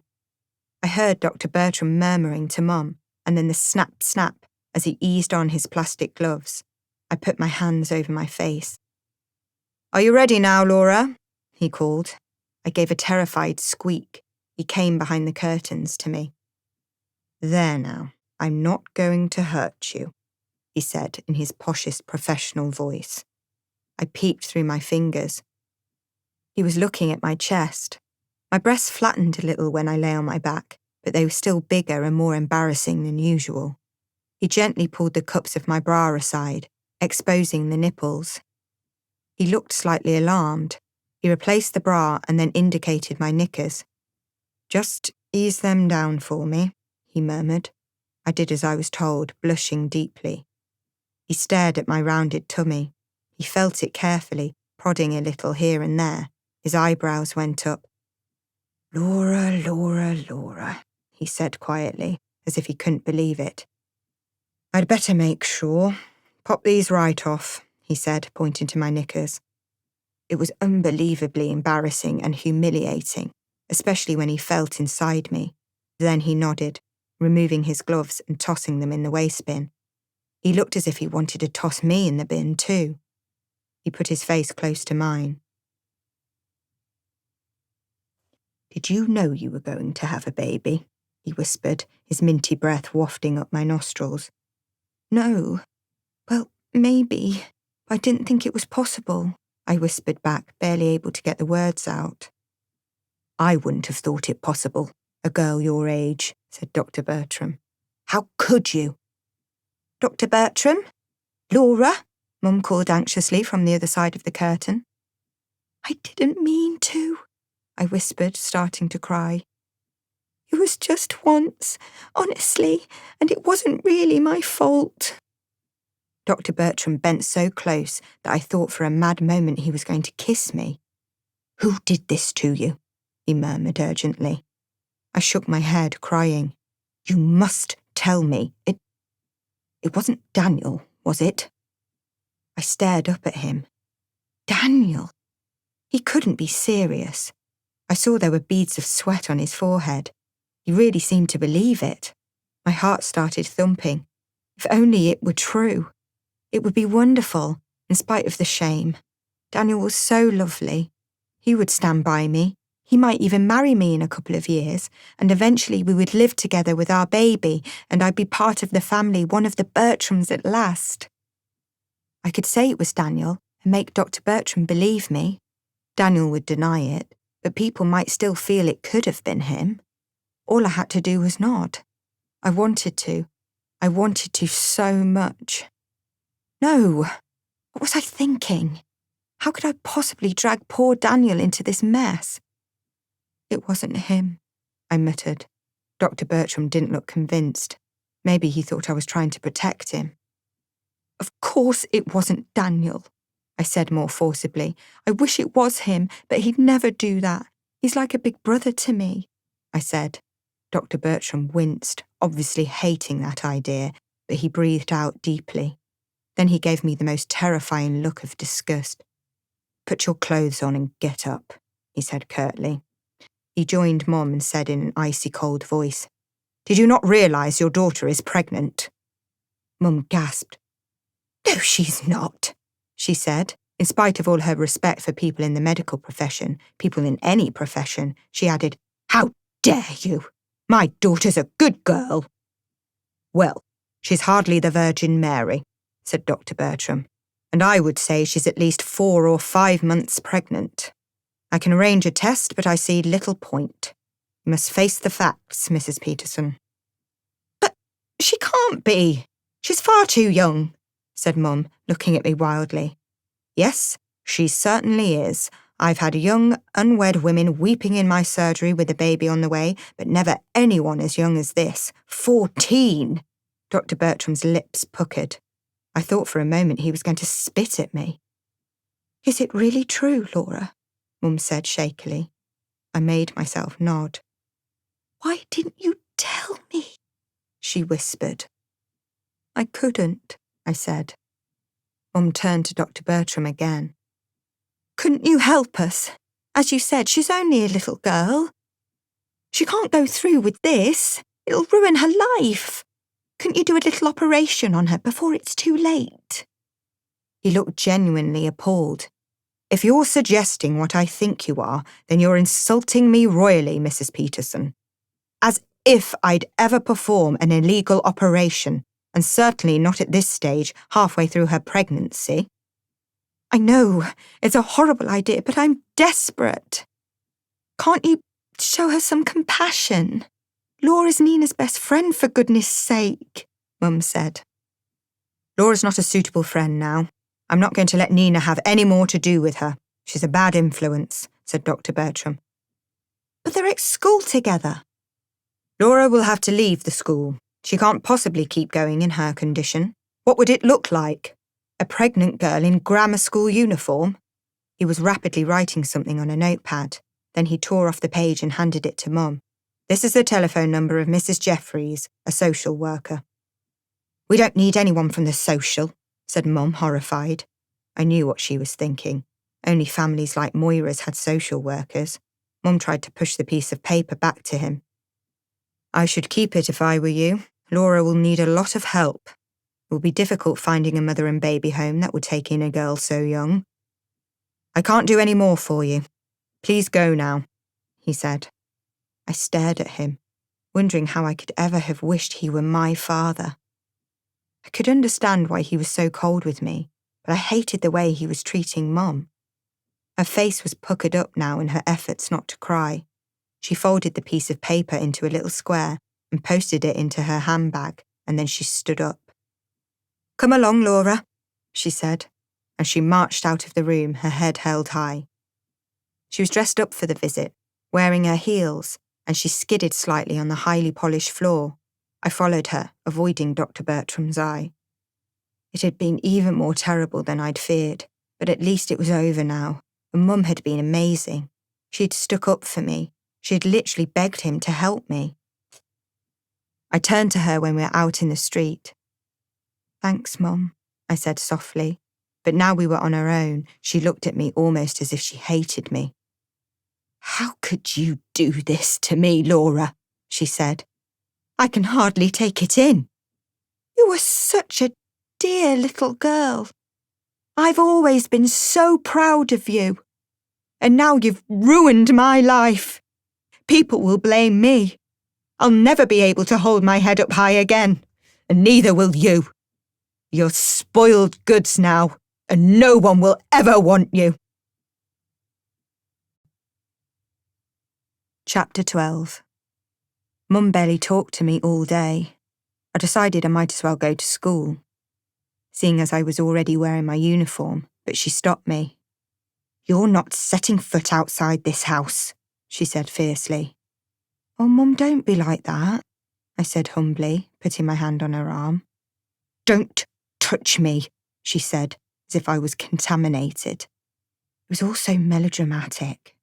I had to fight not to burst out laughing because it seemed so ridiculous. I was still me, Laura, yet Mum was treating me like a stranger. She had a long cry in her bedroom. I hoped when she came out last night she might feel a bit better, so we could have a proper talk together. But she still shunned me. She started doing the housework, viciously scrubbing the kitchen floor, her face red with effort. She looked as if she wanted to give me a good scrubbing too. I offered to help, but she just shook her head scornfully and carried on cleaning all afternoon, her eyes sorrowful, her lips pressed together, looking like a martyr. She kept glancing at the clock, waiting for Dad to get home. When he came through the door at last, he was whistling cheerfully, an old cowboy tune. Home, home on the range. He stopped abruptly, staring at us. "What? What's happened?" "Oh, Lord, what did the doctor say?" "Our Laura isn't seriously ill, is she?" he asked. "No," said Mum. "You'll never guess what." "What?" said Dad, exasperated. "She's only gone and got herself pregnant," said Mum, and she started crying again. Then it was even more terrible, because Dad cried too. He slumped in his armchair, his hands over his face, his shoulders shaking. I'd never seen him cry before. Mum made him a cup of tea, but he managed to spill most of it down himself. He swore, using a really bad word, but Mum barely flinched. Then Dad looked at me. "Is it Nina's brother? Did he do this to you?" he asked. "No." "Then who, in Christ's name, was it?" "Wasn't anybody," I said desperately. "Don't be ridiculous," Mum snapped. "I mean, it wasn't anyone I really know," I tried to explain. "You mean you was interfered with?" Dad asked, almost hopefully. I thought of awkward Leon, mumbling in French while touching me in the dark of that awful hut that smelled of sweat and linseed oil. I could never make them understand. I didn't understand it myself. "I wasn't attacked or anything," I whispered. "It was this French boy I met at the Lido," I said. "He couldn't speak much English. I didn't really even like him very much. I don't know why I let him.